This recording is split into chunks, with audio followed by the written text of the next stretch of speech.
ಎಲ್ಲರಿಗೂ ನಮಸ್ಕಾರಗಳು. ಮೊದಲಿಗೆ ನೀವೆಲ್ಲರೂ ಕೂಡ ಅದ್ಭುತವಾಗಿ ಅಧ್ಯಯನವನ್ನು ಮಾಡ್ತಾ ಇದ್ದೀರಾ ಅಂತ ಹೇಳಿ ಭಾವಿಸ್ತೀನಿ. ಇವತ್ತಿನ ತರಗತಿಯಲ್ಲಿ ನಾವು ಕರ್ನಾಟಕದ ಪರಿಸರ ಸಂಬಂಧಿ ಸಮಸ್ಯೆಗಳು ಮತ್ತು ಅಭಿವೃದ್ಧಿ ಕುರಿತಾದಂತಹ ವಿಷಯಗಳ ಬಗ್ಗೆ ಅಧ್ಯಯನವನ್ನು ಮಾಡ್ತಾ ಹೋಗೋಣ. ಈ ಹಿಂದೆ ನಾನು India state of forest report 2023 ಈ ಒಂದು ವಿಷಯದ ಕುರಿತಾಗಿ ಒಂದು ಸಂಪೂರ್ಣ ಮಾಹಿತಿಗಳನ್ನು ಒಳಗೊಂಡಿರುವ ರೀತಿಯಲ್ಲಿ ನಾನು ಕ್ಲಾಸನ್ನು ಅಪ್ಲೋಡ್ ಮಾಡಿದ್ದೆ. ಆ ಒಂದು ತರಗತಿಯ ಮುಂದುವರೆದಂತಹ ಭಾಗವಾಗಿ ಇವತ್ತಿನ ತರಗತಿಯಲ್ಲಿ ನಾವು ಪರಿಸರ ಸಂಬಂಧಿ ಸಮಸ್ಯೆಗಳು ಮತ್ತು ಅಭಿವೃದ್ಧಿ ಕುರಿತಾದಂತಹ ಕಾರ್ಯಕ್ರಮಗಳ ಬಗ್ಗೆ ಸಂಪೂರ್ಣವಾಗಿ ಮಾಹಿತಿಯನ್ನು ನೋಡ್ತಾ ಹೋಗೋಣ. ಇನ್ನೂ ಯಾರು ನನ್ನ ಚಾನಲ್ಗೆ ಸಬ್ಸ್ಕ್ರೈಬ್ ಆಗಿಲ್ಲ, ಸಬ್ಸ್ಕ್ರೈಬ್ ಮಾಡ್ಕೊಳ್ಳಿ. ಹಾಗೆ ತರಗತಿಗಳ ಕುರಿತಾದಂತಹ ನಿಮ್ಮ ಅಭಿಪ್ರಾಯಗಳನ್ನು ಕಮೆಂಟ್ ಮೂಲಕ ತಿಳಿಸಿ. ಓಕೆ, ಇವತ್ತಿನ ತರಗತಿಯನ್ನು ಆರಂಭವನ್ನು ಮಾಡ್ತಾ ಹೋಗೋಣ. ಇಲ್ಲಿ ಪರಿಸರ ಸಂಬಂಧಿ ಸಮಸ್ಯೆಗಳು ಮತ್ತು ಅಭಿವೃದ್ಧಿ ಕುರಿತಾದಂತಹ ವಿಷಯಗಳು ಅಂತ ಬಂದಾಗ ಇಲ್ಲಿ ಒಂದಿಷ್ಟು ವಿಭಾಗಗಳನ್ನು ಮಾಡ್ಕೊಂಡಿದ್ದೀನಿ. ಈ ವಿಭಾಗಗಳ ಪ್ರಕಾರವಾಗಿಯೇ ನಾವು ಅಧ್ಯಯನವನ್ನು ಮಾಡ್ತಾ ಹೋಗೋಣ. ಮೊದಲಿಗೆ ಪರಿಸರಕ್ಕೆ ಸಂಬಂಧಪಟ್ಟಂತಹ ಕಾಯ್ದೆಗಳ ಬಗ್ಗೆ ಅಧ್ಯಯನವನ್ನು ಮಾಡಬೇಕಾಗತ್ತೆ. ನಂತರ ಕರ್ನಾಟಕದ ರಾಷ್ಟ್ರೀಯ ಉದ್ಯಾನವನಗಳ ಬಗ್ಗೆ ಅಧ್ಯಯನವನ್ನು ಮಾಡ್ತಾ ಹೋಗೋಣ. ನಂತರದಲ್ಲಿ ಕರ್ನಾಟಕದ ವನ್ಯಜೀವಿ ಧಾಮಗಳು 36 ಇದೆ. ಇದ್ರ ಬಗ್ಗೆ ನಾವು ಅಧ್ಯಯನವನ್ನು ಮಾಡಬೇಕಾಗತ್ತೆ. ನಂತರದಲ್ಲಿ ಪ್ರಸ್ತುತ 2025ರ ಅಂಕಿಅಂಶಗಳ ಪ್ರಕಾರವಾಗಿ ನಮ್ಮ ಕರ್ನಾಟಕದಲ್ಲಿ 19 ಸಂರಕ್ಷಣಾ ಮೀಸಲು ಪ್ರದೇಶಗಳಿದ್ದು 1 ಸಮುದಾಯ ಮೀಸಲು ಪ್ರದೇಶವನ್ನು ನೋಡ್ತೀವಿ. ಇದ್ರ ಬಗ್ಗೆ ಕೂಡ ಅಧ್ಯಯನವನ್ನು ಮಾಡ್ತಾ ಹೋಗೋಣ. ನಂತರದಲ್ಲಿ ಜೀವಗೋಳ ವಲಯ ಅಂತ ಹೇಳಿ ಬರುತ್ತೆ, ಬಯೋಸ್ಫಿಯರ್ ರಿಸರ್ವ್ ಅಂತ ಹೇಳಿ. ಇದ್ರ ಬಗ್ಗೆ ಕೂಡ ಅಧ್ಯಯನವನ್ನು ಮಾಡಬೇಕಾಗುತ್ತೆ. ನಂತರ ಪ್ರಸ್ತುತ 2025ರ ಪ್ರಕಾರವಾಗಿ ನಮ್ಮ ಕರ್ನಾಟಕದಲ್ಲಿ ಒಟ್ಟಾರೆಯಾಗಿ 6 ಕರ್ನಾಟಕ ಜೀವ ವೈವಿಧ್ಯತೆಯ ಪರಂಪರೆಯ ತಾಣಗಳನ್ನು ನೋಡ್ತೀವಿ. ಇದ್ರ ಬಗ್ಗೆ ಕೂಡ ಅಧ್ಯಯನವನ್ನು ಮಾಡ್ತಾ ಹೋಗೋಣ. ನಂತರದಲ್ಲಿ 5 ಹುಲಿ ಮೀಸಲು ಪ್ರದೇಶಗಳ ಬಗ್ಗೆ ಅಧ್ಯಯನವನ್ನು ಮಾಡಬೇಕಾಗತ್ತೆ. ನಂತರದಲ್ಲಿ ಕರ್ನಾಟಕದ ರಾಮ್ಸರ್ ತಾಣಗಳು, ಜೈವಿಕ ಪರಂಪರೆಯ ತಾಣಗಳು, ಪಶ್ಚಿಮ ಘಟ್ಟಗಳು ಅದು ಯುನೆಸ್ಕೋ ಪಾರಂಪರಿಕ ಪಟ್ಟಿಯಲ್ಲಿ ಸೇರಿರೋದ್ರಿಂದ ಇದನ್ನು ಕೂಡ ನಾವು ಅಧ್ಯಯನವನ್ನು ಮಾಡಬೇಕಾಗತ್ತೆ. ನಂತರ ಪಶ್ಚಿಮ ಘಟ್ಟಗಳಿಗೆ ಸಂಬಂಧಪಟ್ಟಂತಹ ವರದಿಗಳು, ನಂತರ ರೆಡ್ ಡೇಟಾ ಬುಕ್, ನಂತರ ಕರ್ನಾಟಕದ ಪರಿಸರ ಚಳುವಳಿಗಳು. ನಂತರದಲ್ಲಿ ಪರಿಸರಕ್ಕೆ ಸಂಬಂಧಿಸಿದಂತಹ ಮಂಡಳಿಗಳು ಮತ್ತು ಸಂಸ್ಥೆಗಳು, ಪರಿಸರಕ್ಕೆ ಸಂಬಂಧಿಸಿದಂತಹ ಮಹನೀಯರು ಮತ್ತು ಕರ್ನಾಟಕದ ಅರಣ್ಯಕ್ಕೆ ಸಂಬಂಧಪಟ್ಟಂತಹ ಇತರ ಮಾಹಿತಿಗಳ ಬಗ್ಗೆ ನಾವು ಅಧ್ಯಯನವನ್ನು ಮಾಡಬೇಕಾಗತ್ತೆ. ಇಷ್ಟು ವಿಷಯಗಳನ್ನು ನಾವು ಅಧ್ಯಯನವನ್ನು ಮಾಡಿದ್ರೆ ನಮ್ಮ ಕರ್ನಾಟಕದ ಪರಿಸರ ಸಂಬಂಧಿ ಸಮಸ್ಯೆಗಳು ಮತ್ತು ಅಭಿವೃದ್ಧಿ ಕುರಿತಾದಂತಹ ವಿಷಯಗಳ ಬಗ್ಗೆ ಸಂಪೂರ್ಣವಾಗಿ ಅಧ್ಯಯನವನ್ನು ಮಾಡಿದ ರೀತಿಯಲ್ಲಿ ಆಗುತ್ತೆ. ಓಕೆ, ನೀವಿಲ್ಲಿ ನೋಡ್ತಿರುವಂಥದ್ದು ನಮ್ಮ ಕರ್ನಾಟಕದ ಫಾರೆಸ್ಟ್ ಎಕಾಲಜಿ ಎನ್ವೈರ್ಮೆಂಟಲ್ ಡಿಪಾರ್ಟ್ಮೆಂಟ್ ಆಗಿರುತ್ತೆ. ಈ ಒಂದು ಅಫಿಷಿಯಲ್ ವೆಬ್ಸೈಟ್ಗೆ ಭೇಟಿ ಕೊಡೋದ್ರ ಮೂಲಕ ನಮ್ಮ ಕರ್ನಾಟಕದ ಅರಣ್ಯ ವ್ಯವಸ್ಥೆಯ ಬಗ್ಗೆ ನಾವು ಮಾಹಿತಿಯನ್ನು ತಿಳಿದುಕೊಳ್ಬೋದಾಗಿರುತ್ತೆ. ಓಕೆ, ಮೊದಲಿಗೆ ಕರ್ನಾಟಕ ಅರಣ್ಯ ಇಲಾಖೆಯು ಅರಣ್ಯಗಳು ಮತ್ತು ವನ್ಯಜೀವಿಗಳನ್ನು ರಕ್ಷಿಸುವುದು, ರಾಜ್ಯದ ಶ್ರೀಮಂತ ಜೀವ ವೈವಿಧ್ಯತೆಯನ್ನು ಸಂರಕ್ಷಿಸುವಂಥದ್ದು ಮತ್ತು ಅರಣ್ಯ ಪರಿಸರ ವ್ಯವಸ್ಥೆಗಳ ಪರಿಸರ ಸಮತೋಲನವನ್ನು ಕಾಪಾಡಿಕೊಳ್ಳುವಂಥದ್ದು ಮತ್ತು ಖಚಿತಪಡಿಸಿಕೊಳ್ಳುವಂಥದ್ದು ನಮ್ಮ ಕರ್ನಾಟಕದ ಅರಣ್ಯ ಇಲಾಖೆಯ ಪ್ರಾಥಮಿಕ ಕರ್ತವ್ಯವಾಗಿರುತ್ತೆ ಅಂತ ಹೇಳಿ ನಾವು ನೋಡ್ಬೋದಾಗಿರುತ್ತೆ. ಓಕೆ, ನಂತರದಲ್ಲಿ ನಮ್ಮ ಕರ್ನಾಟಕದ ಅರಣ್ಯ ಪ್ರದೇಶದ ಅಂಕಿಅಂಶಗಳನ್ನು ನೋಡ್ತಾ ಹೋಗೋಣ. ನಮ್ಮ ಕರ್ನಾಟಕದ ಒಟ್ಟು ಭೌಗೋಳಿಕ ವಿಸ್ತೀರ್ಣ ಅಂತ ಬಂದಾಗ 1,91,791 ಚದರ ಕಿಲೋಮೀಟರ್ ಅಷ್ಟು ಭೌಗೋಳಿಕ ವಿಸ್ತೀರ್ಣವನ್ನು ನಾವು ನೋಡ್ಬೋದಾಗಿರುತ್ತೆ. ಈ ಒಂದು ವಿಸ್ತೀರ್ಣದಲ್ಲಿ ನಮ್ಮ ಕರ್ನಾಟಕದಲ್ಲಿ 40,678.23 ಚದರ ಕಿಲೋಮೀಟರ್ ಅಷ್ಟು ವಿಸ್ತೀರ್ಣದಲ್ಲಿ ಅರಣ್ಯ ಪ್ರದೇಶವನ್ನು ಒಳಗೊಂಡಿದೆ ಅಂತ ಹೇಳಿ ನಾವು ನೋಡ್ಬೋದಾಗಿರುತ್ತೆ. ಇದನ್ನು ನಾವು ಪರ್ಸೆಂಟೇಜ್ ಲೆಕ್ಕದಲ್ಲಿ ನೋಡೋದಾದರೆ 21.21% ಅಷ್ಟು ಅರಣ್ಯ ಪ್ರದೇಶವನ್ನು ನಾವು ನಮ್ಮ ಕರ್ನಾಟಕದಲ್ಲಿ ನೋಡ್ಬೋದಾಗಿರುತ್ತೆ. ಈ ಒಂದು ಅರಣ್ಯ ಪ್ರದೇಶಗಳನ್ನು ನಾವು ಮೀಸಲು ಅರಣ್ಯ, ನಂತರದಲ್ಲಿ ವರ್ಗೀಕರಿಸಲಾದಂತಹ ಅರಣ್ಯ, ಗ್ರಾಮಾಂತರ ಅರಣ್ಯ, ಖಾಸಗಿ ಅರಣ್ಯ ಅಂತ ಹೇಳಿ ವಿಭಿನ್ನ ವರ್ಗಗಳಾಗಿ ವಿಂಗಡಿಸಿದ್ದಾರೆ ಅಂತ ಹೇಳಿ ನಾವು ನೋಡ್ಬೋದಾಗಿರುತ್ತೆ. ಪ್ರಸ್ತುತ ನಮ್ಮ ಕರ್ನಾಟಕದಲ್ಲಿ 5 ರಾಷ್ಟ್ರೀಯ ಉದ್ಯಾನವನಗಳನ್ನು ನೋಡ್ತೀವಿ, 36 ವನ್ಯಜೀವಿ ಅಭಯಾರಣ್ಯಗಳನ್ನು ನೋಡ್ತೀವಿ. ಸೊ ಇದರಲ್ಲಿ 5 ಹುಲಿ ಮೀಸಲು ಪ್ರದೇಶವನ್ನು ಕೂಡ ನೋಡ್ಬೋದು. ನಂತರದಲ್ಲಿ 19 ಸಂರಕ್ಷಣಾ ಮೀಸಲು ಪ್ರದೇಶವನ್ನು ನೋಡ್ತೀವಿ. ಹಾಗೆ 1 ಸಮುದಾಯ ಮೀಸಲು ಪ್ರದೇಶವನ್ನು ಕೂಡ ನಾವು ನೋಡ್ಬೋದಾಗಿರುತ್ತೆ.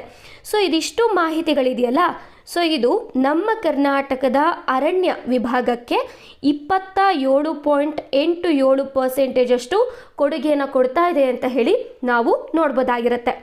ಸೊ ಇದಾದ ನಂತರ ಸೊ ನೀವಿಲ್ಲಿ ನೋಡ್ಬೋದು, ನಮ್ಮ ಕರ್ನಾಟಕ ರಾಜ್ಯದ ಒಟ್ಟು ದಾಖಲಾದಂಥ ಅರಣ್ಯ ಪ್ರದೇಶ ಬಂದು 40,628.23 ಚದರ ಕಿಲೋಮೀಟರ್ ಅಷ್ಟಾಗಿರುತ್ತೆ.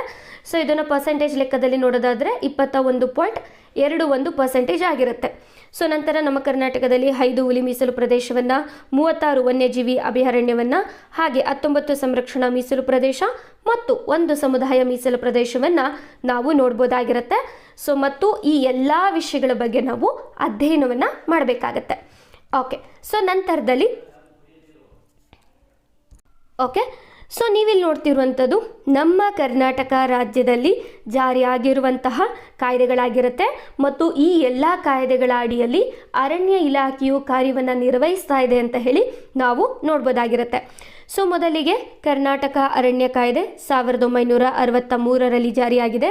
ವನ್ಯಜೀವಿ ಸಂರಕ್ಷಣಾ ಕಾಯ್ದೆ 1972, ಕರ್ನಾಟಕ ವೃಕ್ಷ ಸಂರಕ್ಷಣಾ ಕಾಯ್ದೆ 1976, ಅರಣ್ಯ ಸಂರಕ್ಷಣಾ ಕಾಯ್ದೆ 1980, ಪರಿಸರ ಸಂರಕ್ಷಣಾ ಕಾಯ್ದೆ 1986, ರಾಷ್ಟ್ರೀಯ ಅರಣ್ಯ ಕಾಯ್ದೆ 1988, ಜೀವ ವೈವಿಧ್ಯತೆಯ ಕಾಯ್ದೆ 2006, ಅರಣ್ಯ ಹಕ್ಕುಗಳ ಮಾನ್ಯತೆ ಕಾಯ್ದೆ 2006. ಸೊ ಇದಾದ ನಂತರ ನಿಯಮಗಳು ಅಂತ ಬಂದಾಗ ಕರ್ನಾಟಕ ನಾಗರಿಕ ಸೇವೆಗಳ ನಿಯಮಗಳು 1957, ಕರ್ನಾಟಕ ಅರಣ್ಯ ನಿಯಮಗಳು 1969, ವನ್ಯಜೀವಿ ಸಂರಕ್ಷಣಾ ನಿಯಮಗಳು 1973, ಕರ್ನಾಟಕ ಮರಗಳ ಸಂರಕ್ಷಣಾ ನಿಯಮಗಳು 1977, ಅರಣ್ಯ ಸಂರಕ್ಷಣಾ ನಿಯಮಗಳು 1981 ಮತ್ತು ಇತ್ತೀಚೆಗೆ 2003ರಲ್ಲಿ ತಿದ್ದುಪಡಿಯಾಗಿದೆ. ನಂತರ ಪರಿಸರ ಸಂರಕ್ಷಣಾ ನಿಯಮಗಳು 1986, ಜೀವ ವೈವಿಧ್ಯತೆಯ ನಿಯಮಗಳು 2004. ಸೊ ನಂತರದಲ್ಲಿ ನಮ್ಮ ಕರ್ನಾಟಕದಲ್ಲಿ ಅರಣ್ಯಕ್ಕೆ ಸಂಬಂಧಪಟ್ಟಂತಹ ಸಂಹಿತೆ ಮತ್ತು ಕೈಪಿಡಿಗಳನ್ನು ನೋಡೋದಾದರೆ ಕರ್ನಾಟಕ ಅರಣ್ಯ ಸಂಹಿತೆ 1976, ಕರ್ನಾಟಕ ಅರಣ್ಯ ಕೈಪಿಡಿ 1976, ಕರ್ನಾಟಕ ಅರಣ್ಯ ಲೆಕ್ಕ ಸಂಹಿತೆ ಇದು ಕೂಡ ನಮ್ಮ ಕರ್ನಾಟಕದಲ್ಲಿ ಜಾರಿಯಾಗಿದೆ ಅಂತ ಹೇಳಿ ನಾವು ನೋಡ್ಬೋದಾಗಿರುತ್ತೆ. ಸೊ ಇದಾದ ನಂತರ ಸೊ ಇನ್ನುಳಿದಂತೆ ಒಂದಿಷ್ಟು ರಾಷ್ಟ್ರೀಯ ಮಟ್ಟದಲ್ಲೂ ಕೂಡ ಕಾಯ್ದೆಗಳು ಜಾರಿಯಾಗಿರುವಂಥದ್ದನ್ನು ನಾವು ನೋಡ್ಬೋದು. ಸೊ ಅದ್ರ ಬಗ್ಗೆ ನೋಡ್ತಾ ಹೋಗೋಣ. The wild life protection act ಬಂದು 1972ರಲ್ಲಿ ಜಾರಿಯಾಗಿದೆ. The water prevention and control of pollution act 1974, the forest conservation act 1980, the air prevention and control of pollution act 1981. So ನಂತರದಲ್ಲಿ ದ ಎನ್ವೈರ್ಮೆಂಟಲ್ ಪ್ರೊಟೆಕ್ಷನ್ ಆ್ಯಕ್ಟ್ ಅಂತ ಹೇಳಿ 1986ರಲ್ಲಿ ಜಾರಿಯಾಗುತ್ತೆ. ಸೊ ನಂತರ the house and depleting substance regulation and control rules ಬಂದು 2000ರಲ್ಲಿ ಜಾರಿಯಾಗುತ್ತೆ. The energy conservation act ಅನ್ನುವಂಥದ್ದು 2001ರಲ್ಲಿ ಜಾರಿಯಾಗುತ್ತೆ. ಬಯೋಲಾಜಿಕಲ್ ಡೈವರ್ಸಿಟಿ ಆ್ಯಕ್ಟ್ ಅನ್ನುವಂಥದ್ದು 2002ನಲ್ಲಿ ಜಾರಿಯಾಗುತ್ತೆ. ನಂತರ the national green tribunal act ಅಂತ ಹೇಳಿ 2010ರಲ್ಲಿ ಜಾರಿಯಾಗುತ್ತೆ. ಸೊ ಅರಣ್ಯಕ್ಕೆ ಸಂಬಂಧಪಟ್ಟಂತಹ ಕೇಸಸ್ಗಳೇನಿರುತ್ತೆ ಅವುಗಳನ್ನು ಬಗೆಹರಿಸುವಂತಹ ನ್ಯಾಯಾಲಯ ಅಂತ ಹೇಳಿ ನಾವು ನೋಡ್ಬೋದಾಗಿರುತ್ತೆ. ಸೊ ಇದಾದ ನಂತರ ಅನಿಮಲ್ಸ್ಗೆ ಸಂಬಂಧಪಟ್ಟಂತಹ ಒಂದಿಷ್ಟು ಕಾಯ್ದೆಗಳಿದೆ. ಸೊ ನೋಡ್ತಾ ಹೋಗೋಣ. Prevention of cruelty to animals act 1960. So ನಂತರದಲ್ಲಿ the wild life protection act 1972. So ನಂತರ ಪ್ರಾಜೆಕ್ಟ್ ಟೈಗರ್ 1973ನಲ್ಲಿ ಜಾರಿಯಾಗಿದೆ. ನಂತರ ಪ್ರಾಜೆಕ್ಟ್ ಎಲಿಫೆಂಟ್ ಬಂದು 1992ನಲ್ಲಿ ಜಾರಿಯಾಗಿದೆ. ಸೊ ನಂತರದಲ್ಲಿ ಪ್ರಾಜೆಕ್ಟ್ ಸ್ನೌ ಲೆಪರ್ಡ್ ಅಂತ ಹೇಳಿ 2009ರಲ್ಲಿ ಜಾರಿಯಾಗುತ್ತೆ. Integrated development of wild life habitants ಅಂತ ಹೇಳಿ 1989ರಲ್ಲಿ ಜಾರಿಯಾಗುತ್ತೆ. ನಂತರ 2021ರಲ್ಲಿ ಪ್ರಾಜೆಕ್ಟ್ ಡಾಲ್ಫಿನ್ ಅಂತ ಹೇಳಿ ಜಾರಿಯಾಗಿದೆ. ಸೊ ನಂತರ national wild life action plan ಅಂತ ಹೇಳಿ 2017ರಿಂದ 2031ರವರೆಗೆ ಜಾರಿಯಲ್ಲಿರುವಂಥದ್ದನ್ನು ನಾವು ನೋಡ್ಬೋದಾಗಿರುತ್ತೆ. ಸೊ ಇದಾದ ನಂತರ ಸೀ ಟರ್ಟಲ್ಸ್ ಅಂತ ಹೇಳಿ ಅಂದರೆ ಸಮುದ್ರ ಆಮೆಗಳ ಕನ್ಸರ್ವೇಷನ್ ಪ್ರಾಜೆಕ್ಟ್ ಅನ್ನುವಂಥದ್ದು ಒಡಿಶಾ ರಾಜ್ಯದಲ್ಲಿ ಜಾರಿಯಾಗಿದೆ ಅಂತ ಹೇಳಿ ನಾವು ನೋಡ್ಬೋದಾಗಿರುತ್ತೆ. ಸೊ ನಂತರದಲ್ಲಿ 1976ರಲ್ಲಿ convention on international trade in endangered species ಅಂತ ಹೇಳಿ ಒಂದು ವ್ಯವಸ್ಥೆ ಜಾರಿಯಾಗುತ್ತೆ. ಸೊ ಇದ್ರ ಪ್ರಕಾರ ಅಳಿವಿನ ಅಂಚಿನಲ್ಲಿರುವಂತಹ ಪ್ರಭೇದಗಳನ್ನು, ಪ್ರಾಣಿಗಳನ್ನು ಮಾರಾಟವನ್ನು ಮಾಡ್ತಾ ಇದ್ರೆ ಸೊ ಅದರ ವಿರುದ್ಧ ಕಾನೂನು ಕ್ರಮವನ್ನು ಕೈಗೊಳ್ಳುವಂತಹ ಒಂದು ವ್ಯವಸ್ಥೆ ಅಂತ ಹೇಳಿ ನಾವು ನೋಡ್ಬೋದು. ಸೊ ಇದಾದ ನಂತರ ಕ್ರೊಕೊಡೈಲ್ ಕನ್ಸರ್ವೇಷನ್ ಪ್ರಾಜೆಕ್ಟ್ ಅಂತ ಹೇಳಿ 1975ರಲ್ಲಿ ಜಾರಿಯಾಗುತ್ತೆ. ಸೊ ನಮ್ಮ ಭಾರತದಲ್ಲಿ ಗಾರಿಯಲ್, ಮುಗ್ಗಾರ್ ಮತ್ತು ಸಾಲ್ಟ್ ವಾಟರ್ ಕ್ರೊಕೊಡೈಲ್ಗಳನ್ನು ನೋಡ್ಬೋದಾಗಿರುತ್ತೆ.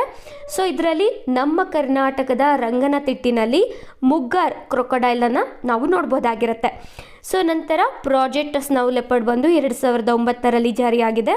ನಂತರ ಲೈವ್ ಸ್ಟಾಕ್ ಇಂಪೋರ್ಟೇಷನ್ ಆ್ಯಕ್ಟ್ ಅಂತ ಹೇಳಿ 1898ರಲ್ಲಿ ಜಾರಿಯಾಗಿರುವಂಥದ್ದನ್ನು ನಾವು ನೋಡ್ಬೋದಾಗಿರುತ್ತೆ. ಸೊ ಇದಿಷ್ಟು ಕೂಡ ನಮ್ಮ ರಾಜ್ಯ ಮತ್ತು ರಾಷ್ಟ್ರ ಮಟ್ಟದಲ್ಲಿ ಜಾರಿಯಾಗಿರುವಂತಹ ಪರಿಸರಕ್ಕೆ ಸಂಬಂಧಪಟ್ಟಂತಹ ಕಾಯ್ದೆಗಳು ಆಗಿರುತ್ತೆ. ಓಕೆ, ಸೊ ಈಗ ನಾವು ಅಧ್ಯಯನವನ್ನು ಮಾಡ್ತಾ ಹೋಗೋಣ. ವೈಲ್ಡ್ ಲೈಫ್ ಪ್ರೊಟೆಕ್ಷನ್ ಆ್ಯಕ್ಟ್ 1972ರ ಬಗ್ಗೆ. ಸೊ ಈ ಒಂದು ಕಾಯ್ದೆಯ ಅಡಿಯಲ್ಲಿ ಬಹಳಷ್ಟು ಮಹತ್ವಪೂರ್ಣವಾದಂತಹ ವಿಷಯಗಳನ್ನು ಒಳಗೊಂಡಿರುವಂತಹ ವಿಭಾಗಗಳಿರುತ್ತೆ. ಸೊ ಇವುಗಳನ್ನು ಪ್ರಶ್ನೆಗಳನ್ನು ಕೇಳುವಂತಹ ಸಾಧ್ಯತೆ ಇರೋದ್ರಿಂದ ಸೊ ಇವುಗಳ ಬಗ್ಗೆ ನಾವು ಅಧ್ಯಯನವನ್ನು ಮಾಡ್ತಾ ಹೋಗೋಣ. ಸೊ ಮೊದಲಿಗೆ wild life protection act 1972. So ಈ ಒಂದು ಕಾಯ್ದೆಯ ಅಡಿಯಲ್ಲಿ ನಾವು 66 ಸೆಕ್ಷನ್ಸ್ಗಳನ್ನು ಅಂದರೆ 66 ಕಾಲಮ್ಗಳನ್ನು ನಾವು ನೋಡ್ಬೋದಾಗಿರುತ್ತೆ. ಸೊ ಪ್ರಸ್ತುತವಾಗಿ ಈ ಒಂದು ಕಾಯ್ದೆಯಲ್ಲಿ 4 ಶೆಡ್ಯೂಲ್ಗಳನ್ನು ನೋಡ್ತೀವಿ. ಸೊ ಈ ಒಂದು ಕಾಯ್ದೆ 1972ರಲ್ಲಿ ಜಾರಿಯಾದಂಥ ಸಂದರ್ಭದಲ್ಲಿ 6 ಶೆಡ್ಯೂಲ್ಗಳನ್ನು ನೋಡ್ತೀವಿ. ಆದರೆ 2022ರಲ್ಲಿ ಈ ಒಂದು ಕಾಯ್ದೆಗೆ ತಿದ್ದುಪಡಿ ಆಗುತ್ತೆ. ಆ ಸಂದರ್ಭದಲ್ಲಿ 2 ಶೆಡ್ಯೂಲ್ಗಳನ್ನು ತೆಗೆದುಹಾಕಿದ್ದಾರೆ. ಹಾಗಾಗಿ ಒಟ್ಟಾರೆಯಾಗಿ ಪ್ರಸ್ತುತ ನಮಗೆ ಈ ಒಂದು ಕಾಯ್ದೆಯಲ್ಲಿ 4 ಶೆಡ್ಯೂಲ್ಗಳನ್ನು ನೋಡ್ಬೋದಾಗಿರುತ್ತೆ. ಸೊ ಈ ಒಂದು ಶೆಡ್ಯೂಲ್ನಲ್ಲಿ ಯಾವುದೆಲ್ಲ ವಿಚಾರಗಳಿದೆ ಅಂತ ಹೇಳಿ ನಾವು ನೋಡ್ತಾ ಹೋಗೋಣ. ಸೊ ಮೊದಲನೇ ಶೆಡ್ಯೂಲ್ ಹೇಳುತ್ತೆ highest level protected species of ಅನಿಮಲ್ಸ್ನ ಬಗ್ಗೆ. ಎರಡನೇ ಶೆಡ್ಯೂಲ್ ಹೇಳುತ್ತೆ animal species with a lesser level of ಪ್ರೊಟೆಕ್ಷನ್ನ ಬಗ್ಗೆ. ನಂತರ ಶೆಡ್ಯೂಲ್ 3 ಹೇಳುತ್ತೆ ಪ್ರೊಟೆಕ್ಟೆಡ್ ಪ್ಲ್ಯಾಂಟ್ ಸ್ಪೇಸಿಸ್ಗಳ ಬಗ್ಗೆ. ನಂತರ 4ನೇ ಶೆಡ್ಯೂಲ್ ಹೇಳುತ್ತೆ ಸ್ಪೇಸಿಸ್ ಲಿಸ್ಟೆಡ್ ಅಂಡರ್ ದ ಸೈಟೀಸ್ ಅಂತ ಹೇಳಿ. ಸೊ ಸೈಟೀಸ್ ಕನ್ವೆನ್ಷನ್ನ ಬಗ್ಗೆ ಈಗ ತಾನೇ ನಾವು ಅಧ್ಯಯನವನ್ನು ಮಾಡಿರ್ತೀವಿ. ಅಂದರೆ ಎಂಡೇಂಜರ್ಡ್ ಸ್ಪೇಸಿಸ್ಗಳನ್ನು ಮಾರಾಟವನ್ನು ಮಾಡ್ತಾ ಇದ್ರೆ ಅಂತಹ ಪ್ರಭೇದಗಳು ಯಾವುದು ಅಂತ ಹೇಳಿ 4ನೇ ಶೆಡ್ಯೂಲ್ನಲ್ಲಿ ಲಿಸ್ಟ್ ಮಾಡಿದ್ದಾರೆ ಅಂತ ಹೇಳಿ ನಾವು ನೋಡ್ಬೋದಾಗಿರುತ್ತೆ. ಸೊ ನಂತರದಲ್ಲಿ ಸೊ ಇಲ್ಲಿ ನಾನು the wild life protection act 1972 so ಈ ಒಂದು ಕಾಯ್ದೆನ ಸಂಪೂರ್ಣವಾಗಿ ನಾನು ಕೊಟ್ಟಿದ್ದೇನೆ. ಸೊ ಇದನ್ನು ನೀವು ನೋಡ್ಬೋದಾಗಿರುತ್ತೆ. ಓಕೆ, ಸೊ ಇಲ್ಲಿ ಭಾಳಷ್ಟು ಪ್ರಮುಖವಾದಂಥ ಮಾಹಿತಿಗಳನ್ನು ನೋಡ್ತಾ ಹೋಗೋಣ. ಸೊ ಮೊದಲಿಗೆ ನೀವು ಇಲ್ಲಿ 18ನೇ ಸೆಕ್ಷನನ್ನು ನೀವು ನೋಡ್ಬೋದು. ಡಿಕ್ಲರೇಷನ್ ಆಫ್ ಸೆಂಚುರೀಸ್ ಅಂತ ಹೇಳಿ, ಅಂದರೆ ವೈಲ್ಡ್ ಲೈಫ್ ಸೆಂಚುರಿಗಳನ್ನು ಘೋಷಣೆಯನ್ನು ಮಾಡುವಂತಹ ಅಧಿಕಾರ ಬಂದು 18ನೇ ಸೆಕ್ಷನಲ್ಲಿದೆ ಅಂತ ಹೇಳಿ ನಾವು ನೋಡ್ಬೋದು.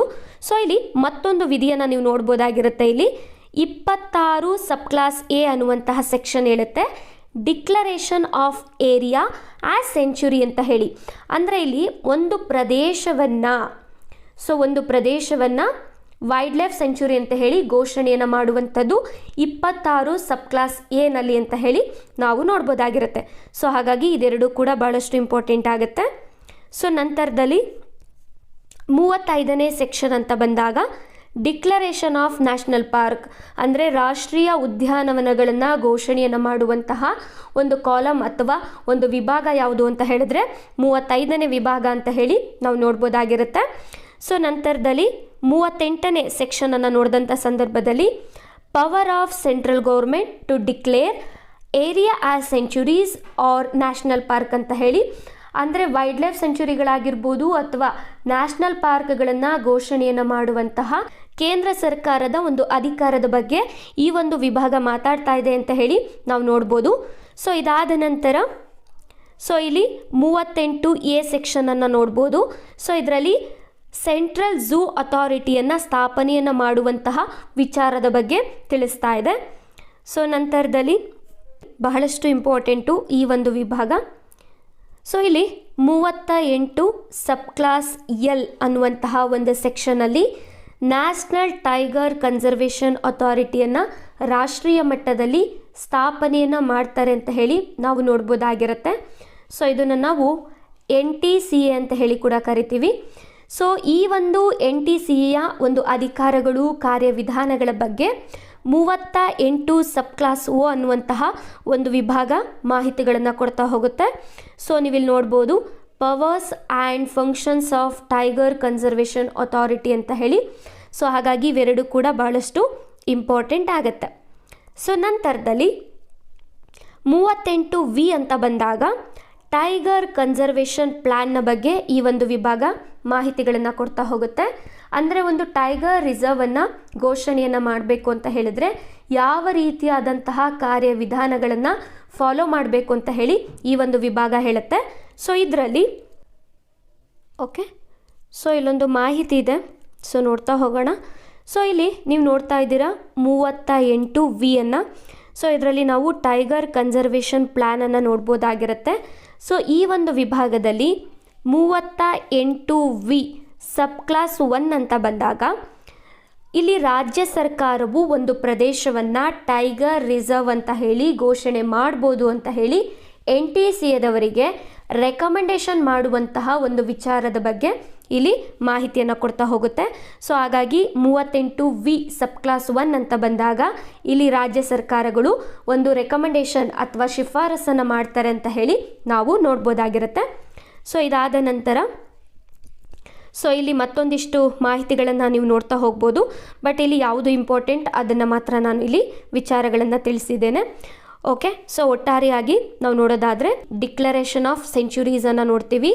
ಅದೇ ಸೆಕ್ಷನ್ 26 ಸಬ್ ಕ್ಲಾಸ್ A ಅಂತ ಬಂದಾಗ final declaration of area as wild life century ಅಂತ ಹೇಳಿ ನೋಡ್ಬೋದು. ಸೊ ನಂತರ ಸೆಕ್ಷನ್ 35 ಅಂತ ಬಂದಾಗ ಡಿಕ್ಲರೇಷನ್ ಆಫ್ ನ್ಯಾಷನಲ್ ಪಾರ್ಕ್ ಅಂತ ಹೇಳಿ ನಾವು ನೋಡ್ಬೋದಾಗಿರುತ್ತೆ. ಸೊ ನಂತರದಲ್ಲಿ ಸೆಕ್ಷನ್ 38 ಅಂತ ಬಂದಾಗ power of central government to declare area as sanctuaries or national park ಅಂತ ಹೇಳಿ ನೋಡ್ಬೋದು. ಸೊ ನಂತರದಲ್ಲಿ 38A ಅಂತ ಬಂದಾಗ ಸೆಂಟ್ರಲ್ ಝೂ ಅಥಾರಿಟಿಯನ್ನು ಸ್ಥಾಪನೆಯನ್ನು ಮಾಡೋದ್ರ ಕುರಿತು ಮಾಹಿತಿಯನ್ನು ಕೊಡ್ತಾ ಹೋಗುತ್ತೆ. ಸೊ ನಂತರ ಸೆಕ್ಷನ್ 38 ಸಬ್ ಕ್ಲಾಸ್ L ಅಂತ ಬಂದಾಗ ನ್ಯಾಷನಲ್ ಟೈಗರ್ ಕನ್ಸರ್ವೇಷನ್ ಅಥಾರಿಟಿಯನ್ನು ರಚನೆಯನ್ನು ಮಾಡಲಾಗುತ್ತೆ. ನಂತರ ಸೆಕ್ಷನ್ 38 ಸಬ್ ಕ್ಲಾಸ್ O ಅಂತ ಬಂದಾಗ power and functions of national tiger conservation authority ಅಂತ ಹೇಳಿ ನಾವು ನೋಡ್ಬೋದಾಗಿರುತ್ತೆ. ಸೊ ಇದಾದ ನಂತರ ಸೆಕ್ಷನ್ 38V ಅಂತ ಬಂದಾಗ ಟೈಗರ್ ಕನ್ಸರ್ವೇಷನ್ ಪ್ಲ್ಯಾನನ್ನು ನೋಡ್ತೀವಿ.